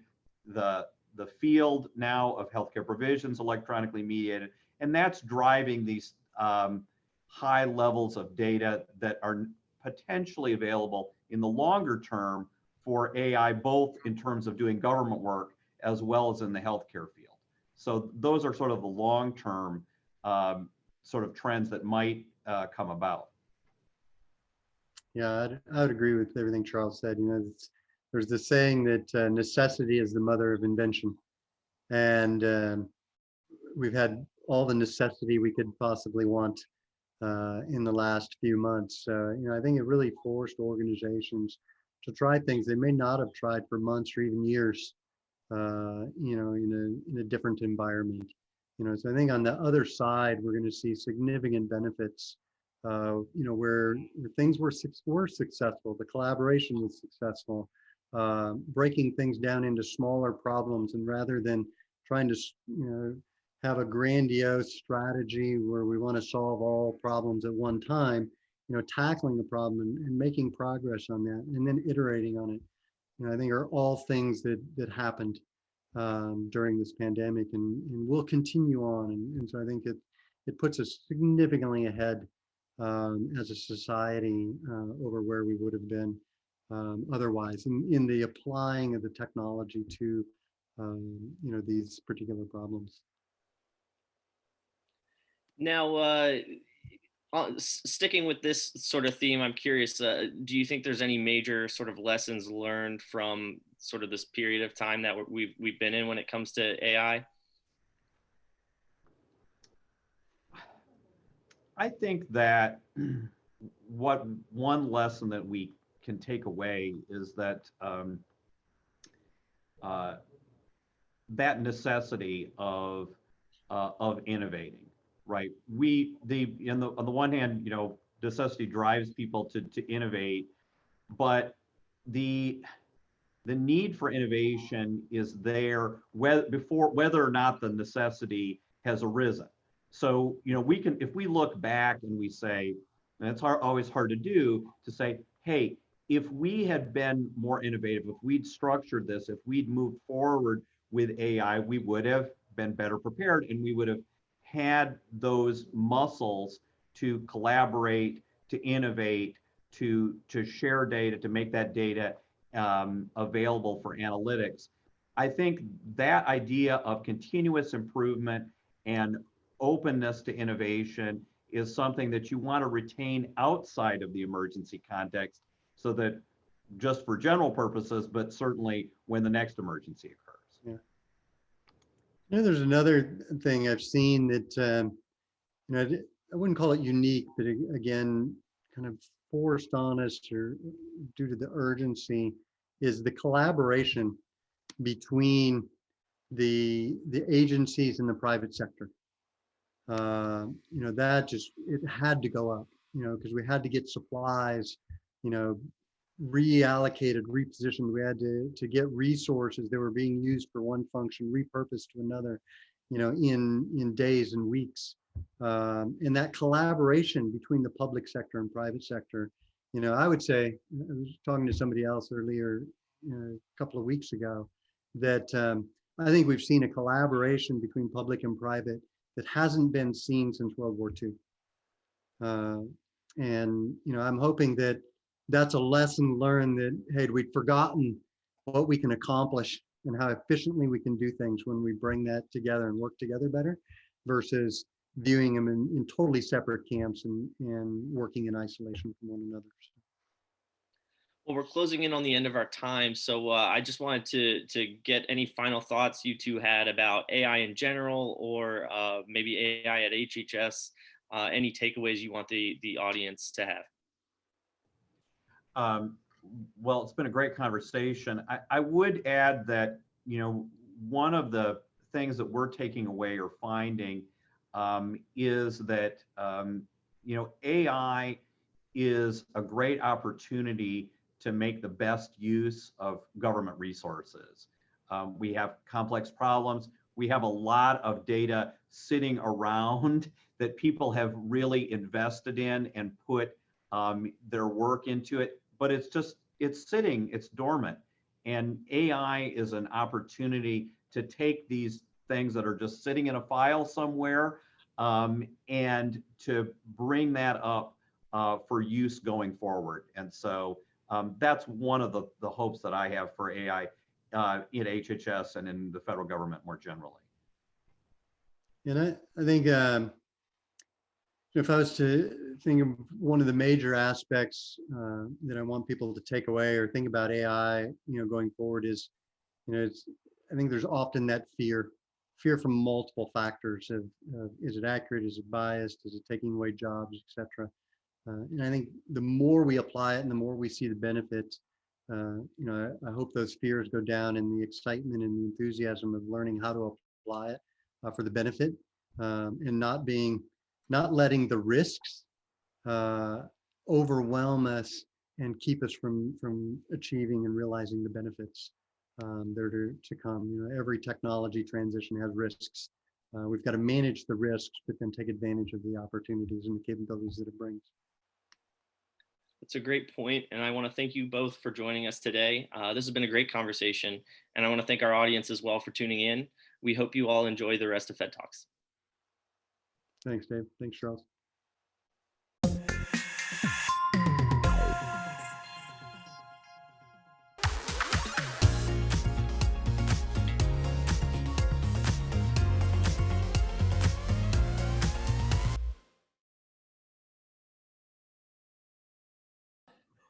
Hi, welcome everybody to this panel on AI in the intelligence community. I'm Billy Mitchell, editor-in-chief of FedScoop, and today I'm joined by Dean Souleles, the former chief technology advisor for the director of national intelligence. Dean, thanks so much for joining us today. Oh, you're absolutely welcome. Happy to be here. Great. Well, Dean, I want to, we have a large topic to discuss today, AI and the IC, and I want to start today with the importance of AI and how the community has sort of developed its strategy around that. I've often heard people in the IC refer to the job of intelligence as sort of finding a needle in the haystack. But I know you probably have your own insights and thoughts on what the mission is really about. So I'd love to hear that. And then just broadly, to start with how AI can be a tool or a lever to really make that job of intelligence more effective and efficient. Yeah, that's a really good question, Billy. I think the analogy of a needle in a haystack is a good one, but I prefer to think of it as trying to find a specific needle in a pile of needles, because often that is our problem. We're trying to separate out signal from noise, and needle in a haystack is fine. Well, there's only one needle. A magnet will generally find it pretty well. But if you're looking at all the needles in the world, and there's only one that you're particularly worried about or concerned about, differentiating that is kind of the problem that we have. And it helps to think about what the job of intelligence at the national level is. It's strategic. We're not law enforcement. We don't go arrest crooks. We're not the military. The IC is not the military. The IT is national strategic intelligence. And the job of national strategic intelligence is to see over the horizon in enough time to impact the outcome. So if you get your head around the idea that for an intelligence officer, every day is September 10th, 2001, and your job is to know what it is that is going to happen tomorrow and prevent it, then you have the idea what the challenge is. We're confronted by the ever increasing amount of data that the world produces and that we collect. So we intentionally collect a lot of data, and we used to think that if we just had more data, we could find the answers to the questions that we must have answers to solve the intelligence mission. Problem is, we have all the data. We have lots of data. We have more data than we can deal with. Robert Cardillo, former director of NGA, at one point had a study that estimated that if we don't change course and speed of the way we're doing in imagery analysis, by 2031, we're going to need 8 million imagery analysts to do the work of the people we have today. So that gives you a sense of how big the problem is and what the challenge is. And the technology that the world has produced over the last decade, particularly in artificial intelligence, machine learning, big data, data analysis, data science, holds great promise to help us solve some of those problems. If you just look at the rise of e-commerce and the marketplaces fueled by AI-driven companies like Amazon, Google, Microsoft, and others, you will quickly begin to understand the power that this technology brings. We use it in our lives every day. The challenge that we have in government, that government has, is that it's not agile. It doesn't bring in stuff quickly. It doesn't react to technology change. And that's why when Sue Gordon became confirmed as Principal Deputy Director of National Intelligence, she realized that we had this problem and we had to address it. And the way we addressed it was through developing a national strategy for artificial intelligence for the IC called AIM, Augmenting Intelligence Using Machines. And AIM is all about adopting the best technology that the world has to offer in support of our most difficult challenges. And that was what I was privileged to help lead the community with over the last 3 years. That's a great foundation to sort of start our conversation. So thank you for that, Dean. You came out with the strategy a few years ago, and obviously, it's in action now. So I'd love to hear some of the use cases. Obviously, the IC is a highly classified, sensitive, secretive community. So there's probably a lot that you can't tell us, but I would imagine there are some that you can discuss. So if we could go next to what are some of the use cases that you could share to give us a grasp of how the intelligence community is leveraging AI today? Sure. And I'm not going to go into kind of specific mission use cases, but I'm going to give you a broad strokes view of the kinds of problems that the IC faces and that the IC needs to deal with every day. And they're not that different from what many of our commercial and non-national security colleagues have to deal with every day. But I break them down into a couple of big categories, and you'll be able to see where the technology of the day can fit into helping with these things. The first big one is identity intelligence. And identity intelligence just means understanding who are the people of the world that wish to do us harm. How are they connected? How do they interact? How do they relate to each other? What are their plans and intentions? How do they think? What do they do? We need to know who those people are. And if you compare and contrast that to any e-commerce site needing to know its customers, you get an idea of how we might use technology to look at those sorts of things. We need to understand who the bad actors of the world are. So identity intelligence is a big one. Strategic indications and warning is another one. And this is as simple to think about as what are the things of the world that can do us harm and where are they coming from? Mobile missile launchers from offshore that might be targeted at our shores, satellites that might be used aggressively against us. What are the things of the world and what's their status and how do we need to worry about those and what are we doing to make sure we understand the capabilities of those things and everything about how they might be used to harm us. Another big area is cyber. Cybersecurity affects not only the national security apparatus, but our entire US economy. And so understanding the threat to this dynamic ecosystem of cyber is really, really key. So another key intelligence mission is cyber, and AI applies directly because of the massive amount of data that cyber produces. And then countering foreign influence operations, election security, being the one that comes to mind right now on everybody's mind, but everything related to the way foreign powers might like to influence either U.S. policymakers or the U.S. public in ways that are counterproductive and counter to our national values. So that gives you a sense. AI can help in virtually every aspect of the national security mission. So I'd like to move next. You mentioned the AIM strategy coming out, or that came out a few years ago. But I know that just this past summer, while you were still within your role as the Chief Technology Advisor, the IC also came out with ethical standards that sort of give a framework for how the intelligence community should think ethically about AI. So I'd love to move next to the importance of using ethics. We've seen it, or other departments and agencies across the federal government, for instance, the Pentagon, come out with something similar. So let's move next to that topic of ethics within AI. Sure. Ethics underpins everything that the U.S. intelligence community does. When you become a U.S. intelligence officer, you swear an oath to the Constitution of the United States, and that oath talks about upholding our national values. And ethics has to underpin everything that we do, and AI and machine learning and the related technologies are an aspect of that.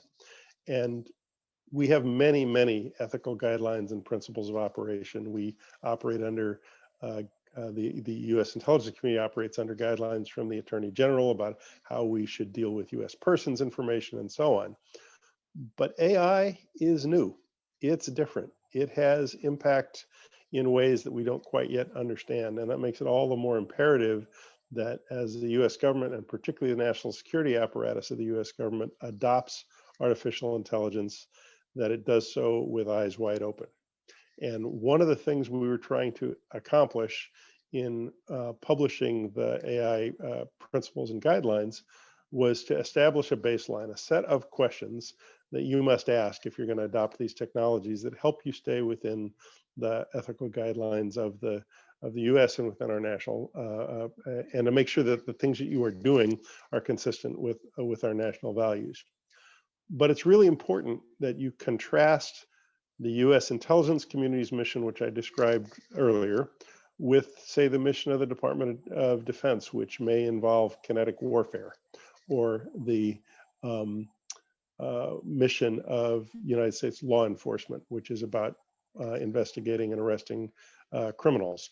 And their uses of those technologies differ and overlap with how the intelligence community might use them. But the intelligence community mission is substantially different. It's about knowledge and understanding and ambiguity. So take the idea of bias in AI. Well, in the law enforcement sense, you would not want to have facial recognition be biased towards or against any one group of individuals if what you're trying to do is use AI to identify suspects in a lineup. And that has been done and has been shown that it doesn't work and is problematic, that it doesn't work particularly well on faces of color and people who are not, frankly, white males. That's bad. We don't want that to happen. Similarly, when we use AI in the intelligence community for identity intelligence, we need to know how it is biased so that we don't make wrong conclusions, but we're not using it for the same purpose. The other point is, with respect to bias, is that all data sets have bias, not only the kind of bias that you normally think about, which is generally about this idea that if we apply technology that has bias, it is going to impact unfairly some protected class of individuals. And that kind of bias we don't want in our systems. We don't want bias that causes impact. On the other hand, all data sets have bias. In fact, the nature of deep learning is that you select a bunch of data to train an algorithm. And by selecting that data, you're biasing the algorithm to create the solutions that you want. For example, if you're interested in training image recognition to work well on satellite imagery, you need to feed it satellite imagery and not cell phone imagery, because the biases of the data will not work if you try and use a recognition model that's been trained on cell phone data with overhead imagery. If you're interested in things that are happening over the desert, it is not particularly helpful to train on data that has been captured over the jungle. You bias towards the problem that you're trying to solve. So we need to understand the biases that our systems have and understand and apply them directly. The other thing that happens is everything in intelligence is driven by humans. Humans write intelligence. The machines don't write intelligence. They don't create intelligence. They help the intelligence officer do this complex job of analyzing what's going to happen tomorrow. It's about this predictive analysis about what's likely to happen tomorrow and what are the motivations and the intentions of people that are doing it. And that's a very much human activity.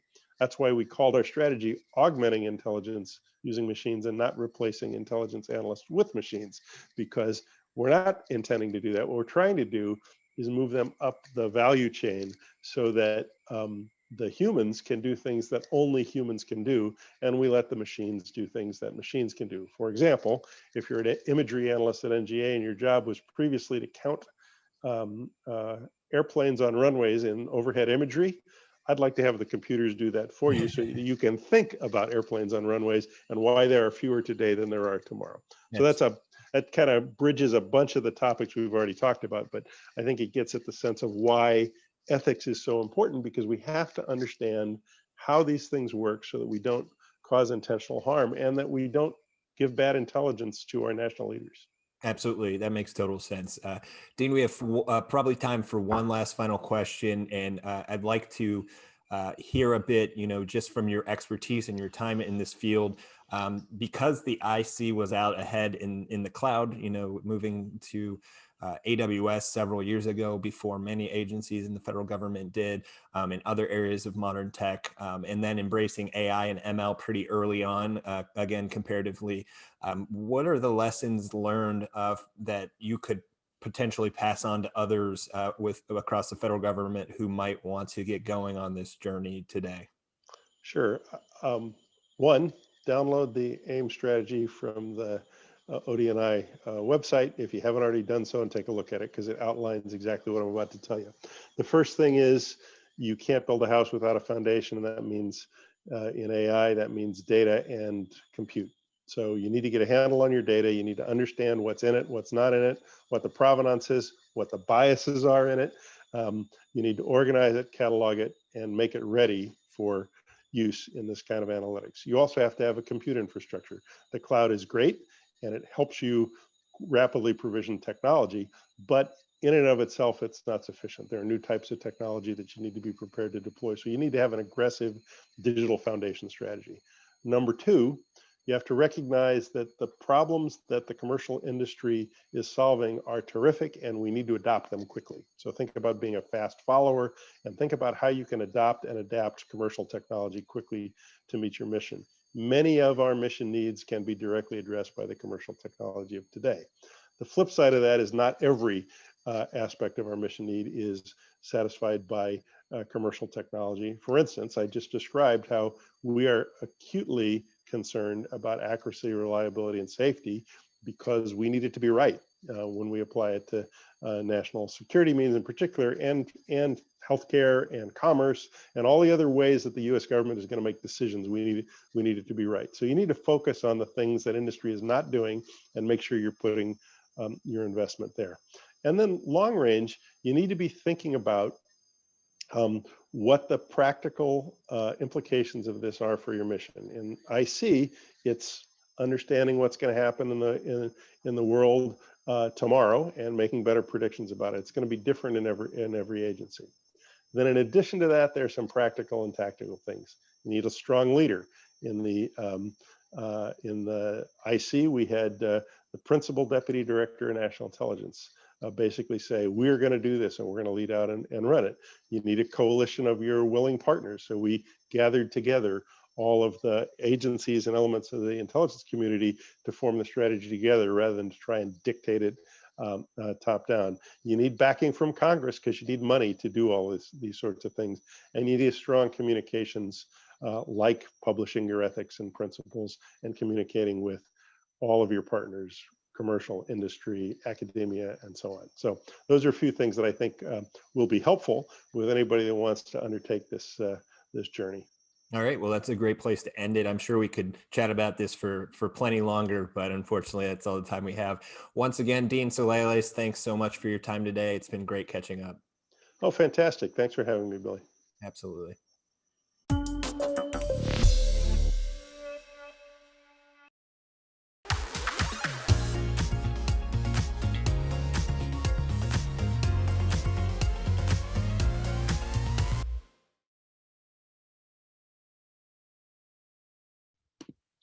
Hello, we're excited to have you join us today for the AI Research Institute session at FedTalks. I'm Dave Nazepper, and I'm a tech reporter at FedScoop. Joining me today is Erwin Gianchandani, Deputy Assistant Director for the Directorate for Computer and Information Science and Engineering at the National Science Foundation. NSF launched its AI Research Institutes program in October 2019 with the goals of accelerating innovation across multiple economic sectors and growing the national AI workforce. In September, NSF issued a solicitation for 8 more institutes, with companies like Amazon and Google pledging $160 million on top of NSF's more than $100 million investment.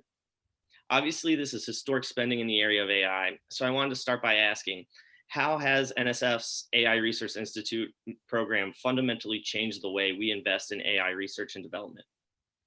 Well, Dave, first of all, thanks very much for having me. It's great to be with you today. Let me start by noting that the AI Institute's program that we've been investing in now for the better part of a year, essentially, working toward this investment anyway, it really comes at it from a place of wanting to be able to support support large interdisciplinary, multidisciplinary team science, which is what artificial intelligence increasingly is all about today, right? It's about trying to bring together computer scientists and social and behavioral scientists, neuroscientists, folks who are practicing in specific domain areas as well. And so the motivation for the AI Institute's activity when we first launched it more than a year ago was really to try to be able to cultivate that team science and bring researchers together. We also have a challenge in the sense that we have a lot of interest, a lot of appetite in artificial intelligence. And so trying to create sustained longer term pathways for our researchers to be able to conduct the research, as opposed to having to write research proposals to the foundation once every few years, rather creating these 5-year multidisciplinary, multi-sector collaborations that allow the researchers to be able to focus on their activities and engage with their students and really pursue the newer horizons in the field. That's really what we saw as a motivation. And I think that's what we see as a fundamental phase shift with the AI Institute's program. Now, I wanted to ask next, what's the difference between foundational and use-inspired institutes? And have any proposals that you've seen really surprised you? Sure. So we, in our program, have really sought to invest in a suite of institutes that span the spectrum from foundational to use-inspired research. And so when we talk about foundational AI, we're really talking about the innovations in core areas of artificial intelligence. So that could mean innovations in machine learning or neural networks, knowledge representation, reasoning, planning, computer vision types of approaches. Really the foundational elements that collectively form what we often refer to as artificial intelligence or AI.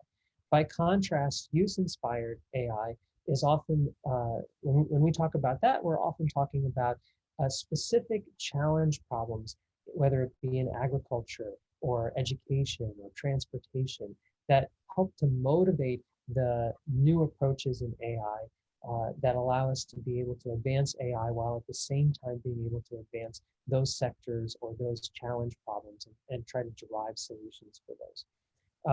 What we've really sought to do with the AI Institutes program is enable an ecosystem and a set of institutes where there's a spectrum, where we're really funding projects that are across that spectrum. So we have in each institute some level of foundational investment and some level of use-inspired work happening as well. But you're right that we have called for foundational research, for example, institutes focused on the foundations of machine learning or trustworthy AI systems, while at the same time calling for institutes that one might think of as more use-inspired, like, for example, AI in agriculture or AI and augmented learning, as is one of the institutes that we're calling for this coming year as well.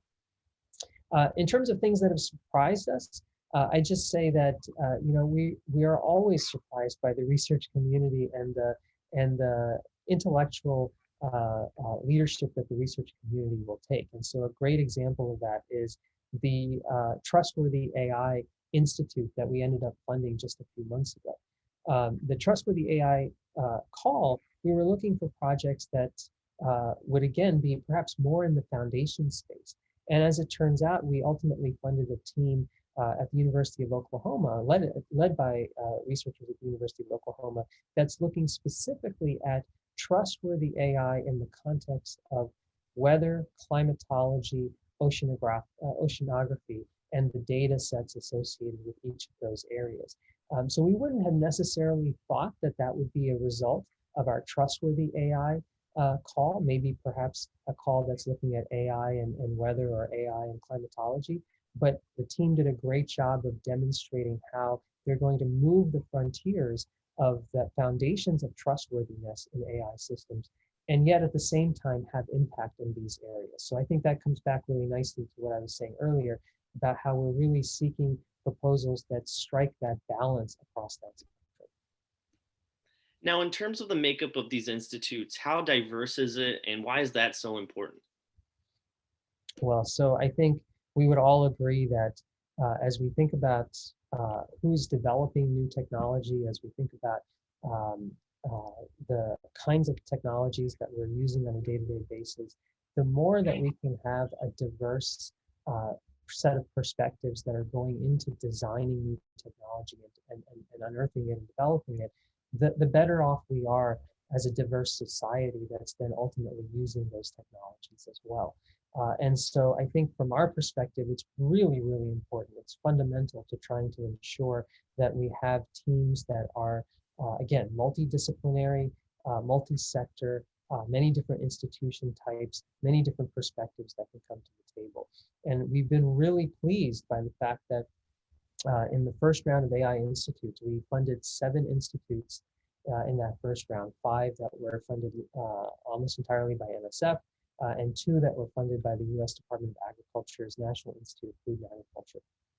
And across those 7 institutes, there are hundreds, literally more than 100 organizations that are involved in some capacity. Maybe as a participating organization, maybe as a partnering organization, but they're involved in some capacity. And the AI Institute's footprint, while there are 7 lead institutions throughout the country, the footprint stretches to nearly half the states in the United States.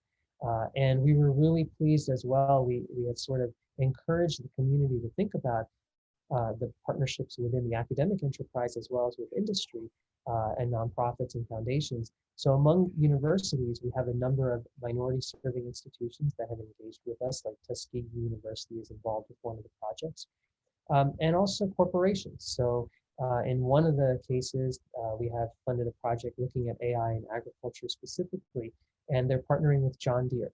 And why are they partnering with John Deere? Because they're hoping to be able to leverage some of the data sets that John Deere has off of its various farming equipment to be able to help the researchers then take that data, develop new AI techniques, and then use those techniques to be able to inform how we think about precision agriculture, for example, going forward. So really, really pleased, I have to say, with the response from the community in terms of trying to really create an ecosystem that goes beyond not just the proposing institution, the lead proposing institution, but involving many stakeholders overall. Now, looking ahead, what can we expect from these institutes, and will there be even more institutes in the future? I think we can expect a lot, and yes, there will be. So in terms of what we can expect, I think they're all getting underway. So we funded, as I mentioned, 7 institutes at the end of August. And those institutes are now starting to get up and running in terms of getting funding from NSF and our partnering agencies as well.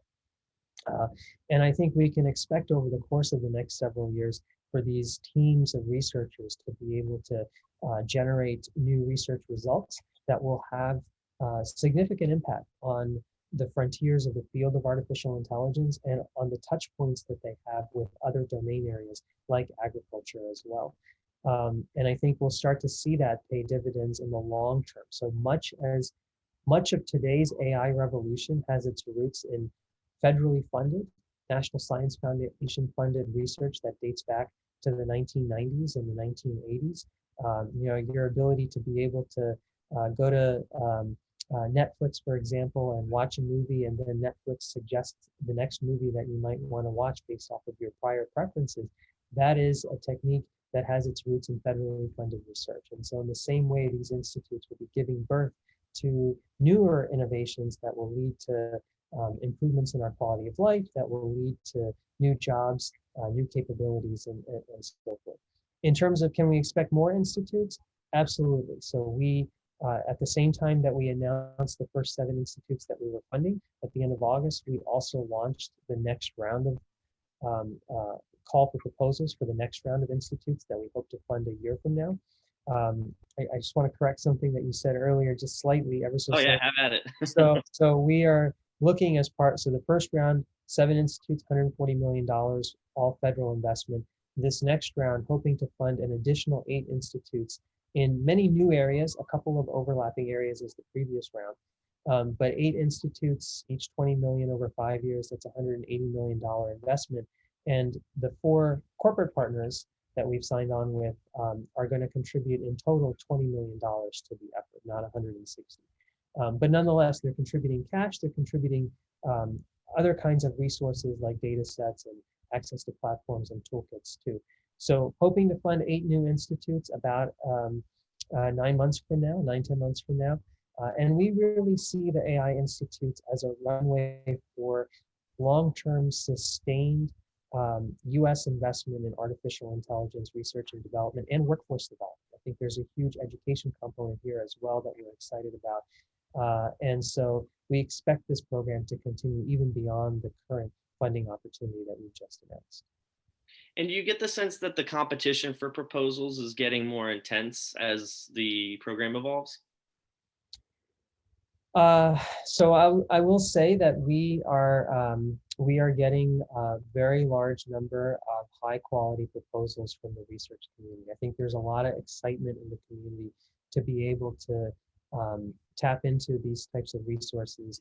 And there's a lot of great ideas that the community has. I'll just say it was very, very difficult to be able to hone in on which 7 projects we would fund based off of the resources that we knew we had, which projects we would fund this most recent round. I expect it to be a very tough decision again 9-10 months from now.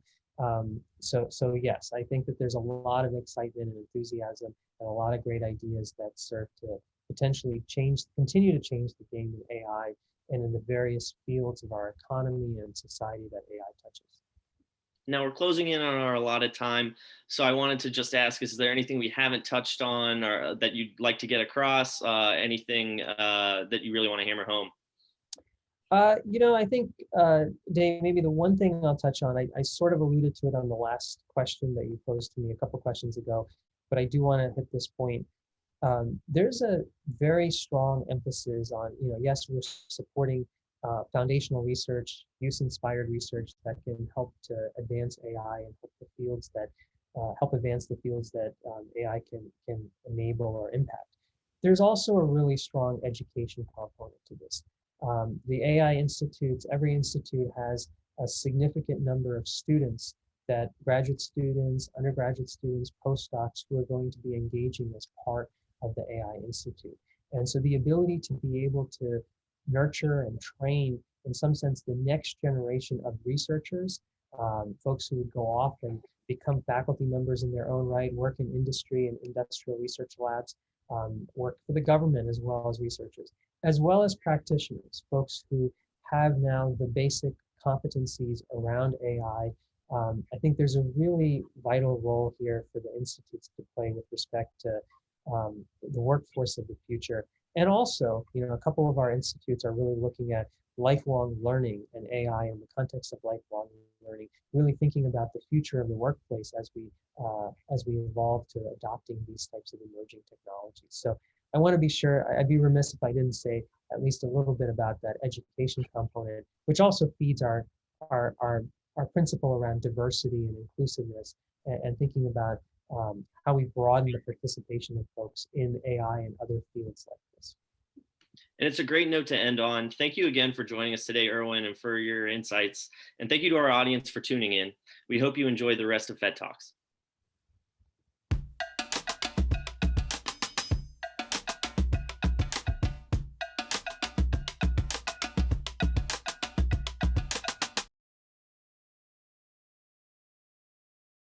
Hi, good afternoon, everyone. This is Charles Worthington. I'm the Chief Technology Officer at the Department of Veterans Affairs, and I am really excited to be talking to you today about how we are incorporating emerging technologies here at the VA into the work that IT does.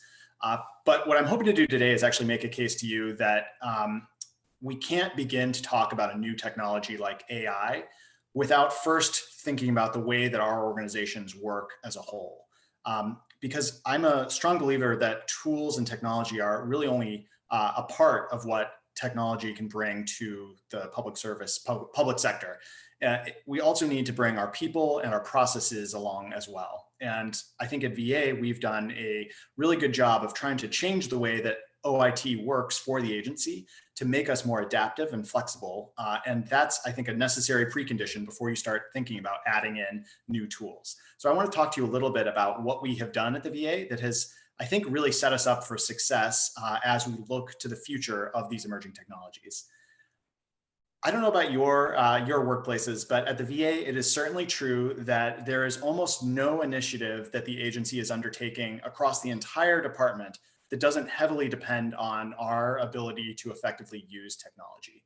Uh, Everything from implementing some of Congress's key priorities to responding to this unexpected pandemic, we have really relied on VA's ability to use technology effectively and in new ways to support the agency's mission. And I think that is just increasingly becoming true, not just here at the VA, but really worldwide. There's almost no part of the world that is not being deeply impacted by the more effective use of software and technology. Here at the VA, we have kind of distilled some of these needs down into a few guiding principles that lead us to goals and imperatives for transforming the VA, and really lead us to 6 focus areas. And I think what you can really sum all of these things up is to say that we're trying to make our organization more adaptive to change, easier and more flexible to make improvements. And if that sounds familiar, I think that's a trend that is industry-wide right now, as we try to adopt this DevOps mindset, where we integrate our development and our operations team along with security to try to create this more adaptive and flexible organization. Really, the focus of DevOps is all about decreasing the cost and the difficulty of making changes by breaking work up into smaller and smaller chunks that you can continuously iterate on. And so we have been several years into this journey here at the VA to try to adopt some of these types of approaches. And DevOps is, as I said at the beginning, not so much about the tools that we use, but really more about the processes and the people that we apply to problems.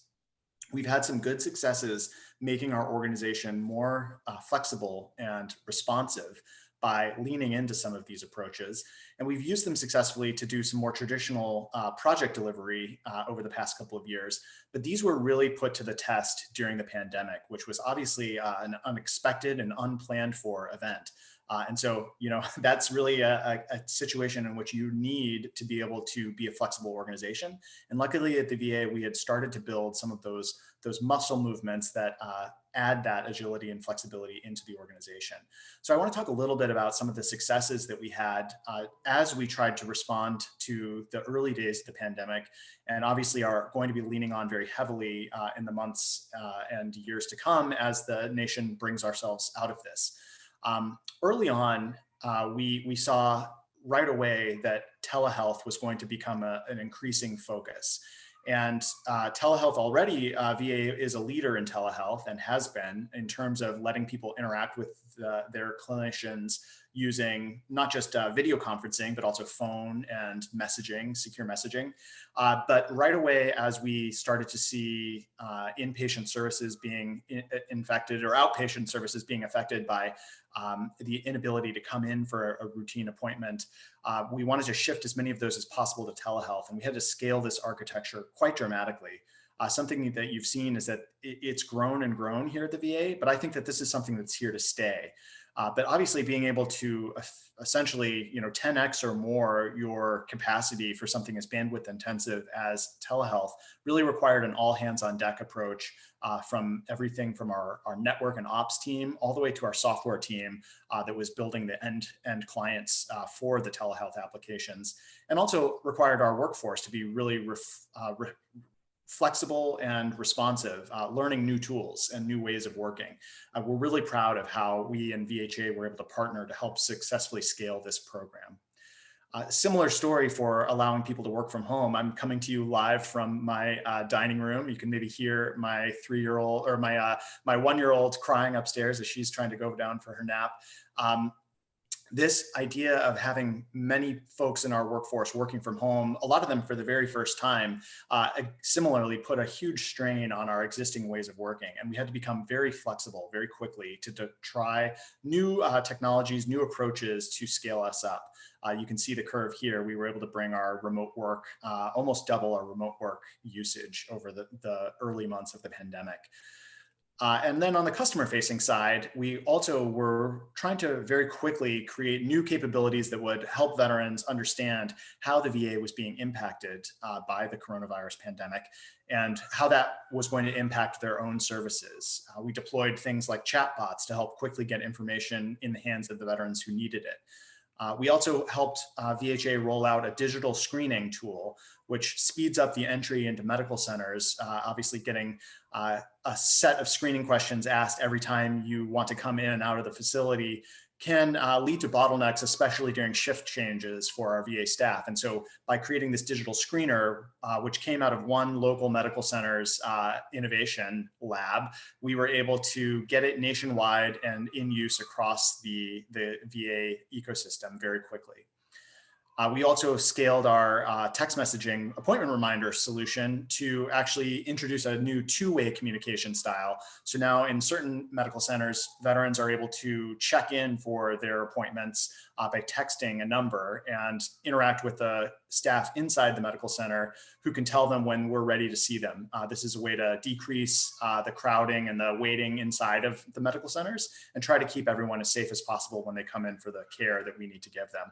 So the point of all of these stories is to talk about how VA has really adapted some of these things that allow us to be very flexible.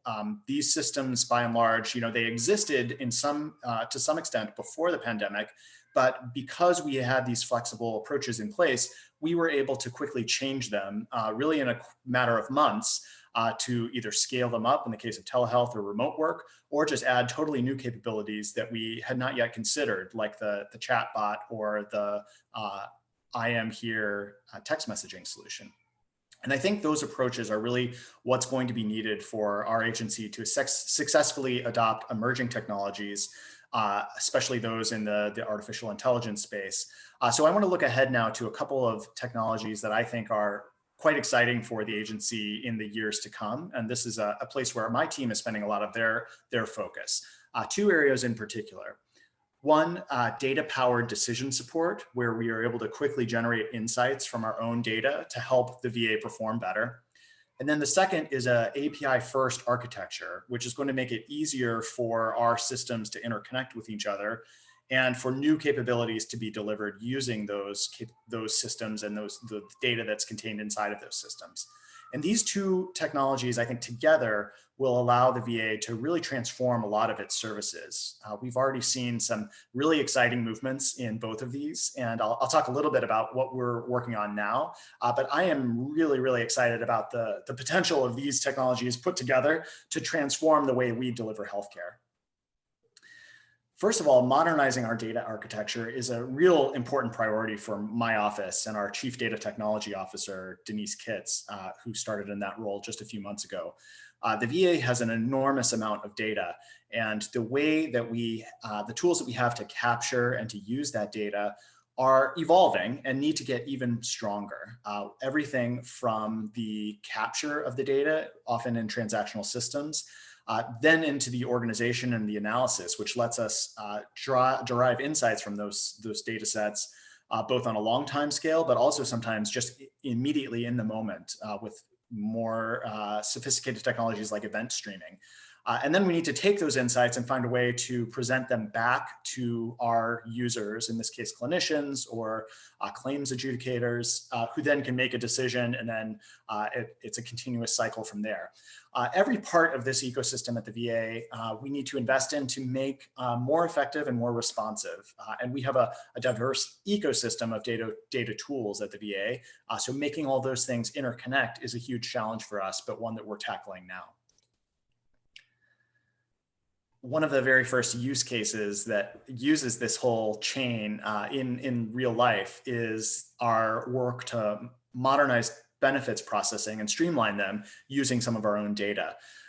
With the decision support tool in this space, we used our historic corpus of data about claims decisions to provide nudges towards to provide a way for the computer to take a first stab at classifying claims as they come in, basically to decide which bucket to sort them into. And that step previously required a human to look at and then sort into the buckets. And that just added a couple of days to each claim. So you can imagine with millions of claims coming in, that adds a lot of time to the process. And it was something that using some machine learning models based on historic claims, we could apply a computer to take the first stab at it and then have a human verify the results afterwards. And I think it'll be things like this that really look at streamlining how we process things. It's really going to be a hybrid of applying data science and machine learning to existing human processes, rather than just a computer takes over the whole thing versus a person. It's instead going to be people and machines kind of working together, with the machines providing insights and recommendations and nudges to the humans to make them more effective and less error prone. So that is a really exciting model that we've got in production now.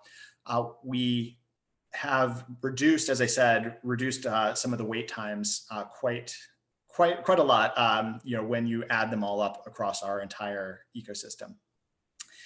And then on the API side, we want to make our systems easier to connect to each other. And so our Lighthouse API program has provided a way for VA software systems to publish interfaces in a way that other systems can more easily understand what they would need to do to integrate. And this is helping inside the VA, helping us a lot increase the efficiencies of building new capabilities. But it's also something that we're able to expose in certain cases outside of the agency. So if you go to developer.va.gov right now, you'll be able to see a list of APIs that we have available for third parties to take a look at and to build systems that interface with the VA. And this is a really exciting, I think, opportunity for the VA, because we know that we alone are not going to come up with every good idea of how you might want to use our systems and data. And so we've been able to make it possible for folks like veteran service organizations, for example, to submit claims to us digitally instead of scanning them and mailing in a PDF or mailing in a piece of paper that then requires us to handle that way. So exposing these capabilities in a structured way really makes it possible for us to use our systems in new and unexpected ways. And I think an API first architecture is where we're going to try to drive many of our core systems to make it easier for us to change them and add new capabilities over time. So hopefully I've given you a little bit of a flavor of the sorts of trends that we see here at the VA. But what I really just want to emphasize is that before we start adopting new shiny objects like artificial intelligence into the federal government ecosystem, we really need to focus a little bit on the how we use these things. The processes and the people that are at the core of delivering any technology successfully. We are investing heavily in that in the VA, and hopefully you're seeing that in some of the work that you're doing with us, and also seeing that at some of the agencies that you are working with outside the VA. So thanks very much for listening, and I hope you have a great rest of your day. Thanks, everybody.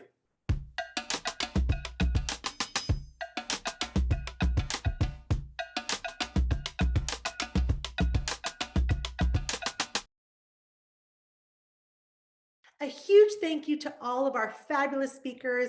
All of these sessions are now available on demand. Tomorrow we have another incredible lineup for you, and we'll be discussing exciting topics like the future of the federal workforce, data analytics and AI, scaling innovation in the DoD, reforming government tech in a pandemic, making healthcare smarter with AI, the role of technology in modernizing Congress, and how AI is bolstering cybersecurity. I'd like to take a moment to thank our diamond sponsors again for their support: AWS, Dell Technologies, Google Cloud, IBM, Intel, Leidos, Microsoft, NVIDIA, Qualtrics, Salesforce, SUSE, VMware, and Worldwide Technology. See you back here tomorrow at 11 a.m. Eastern Time. Thank you.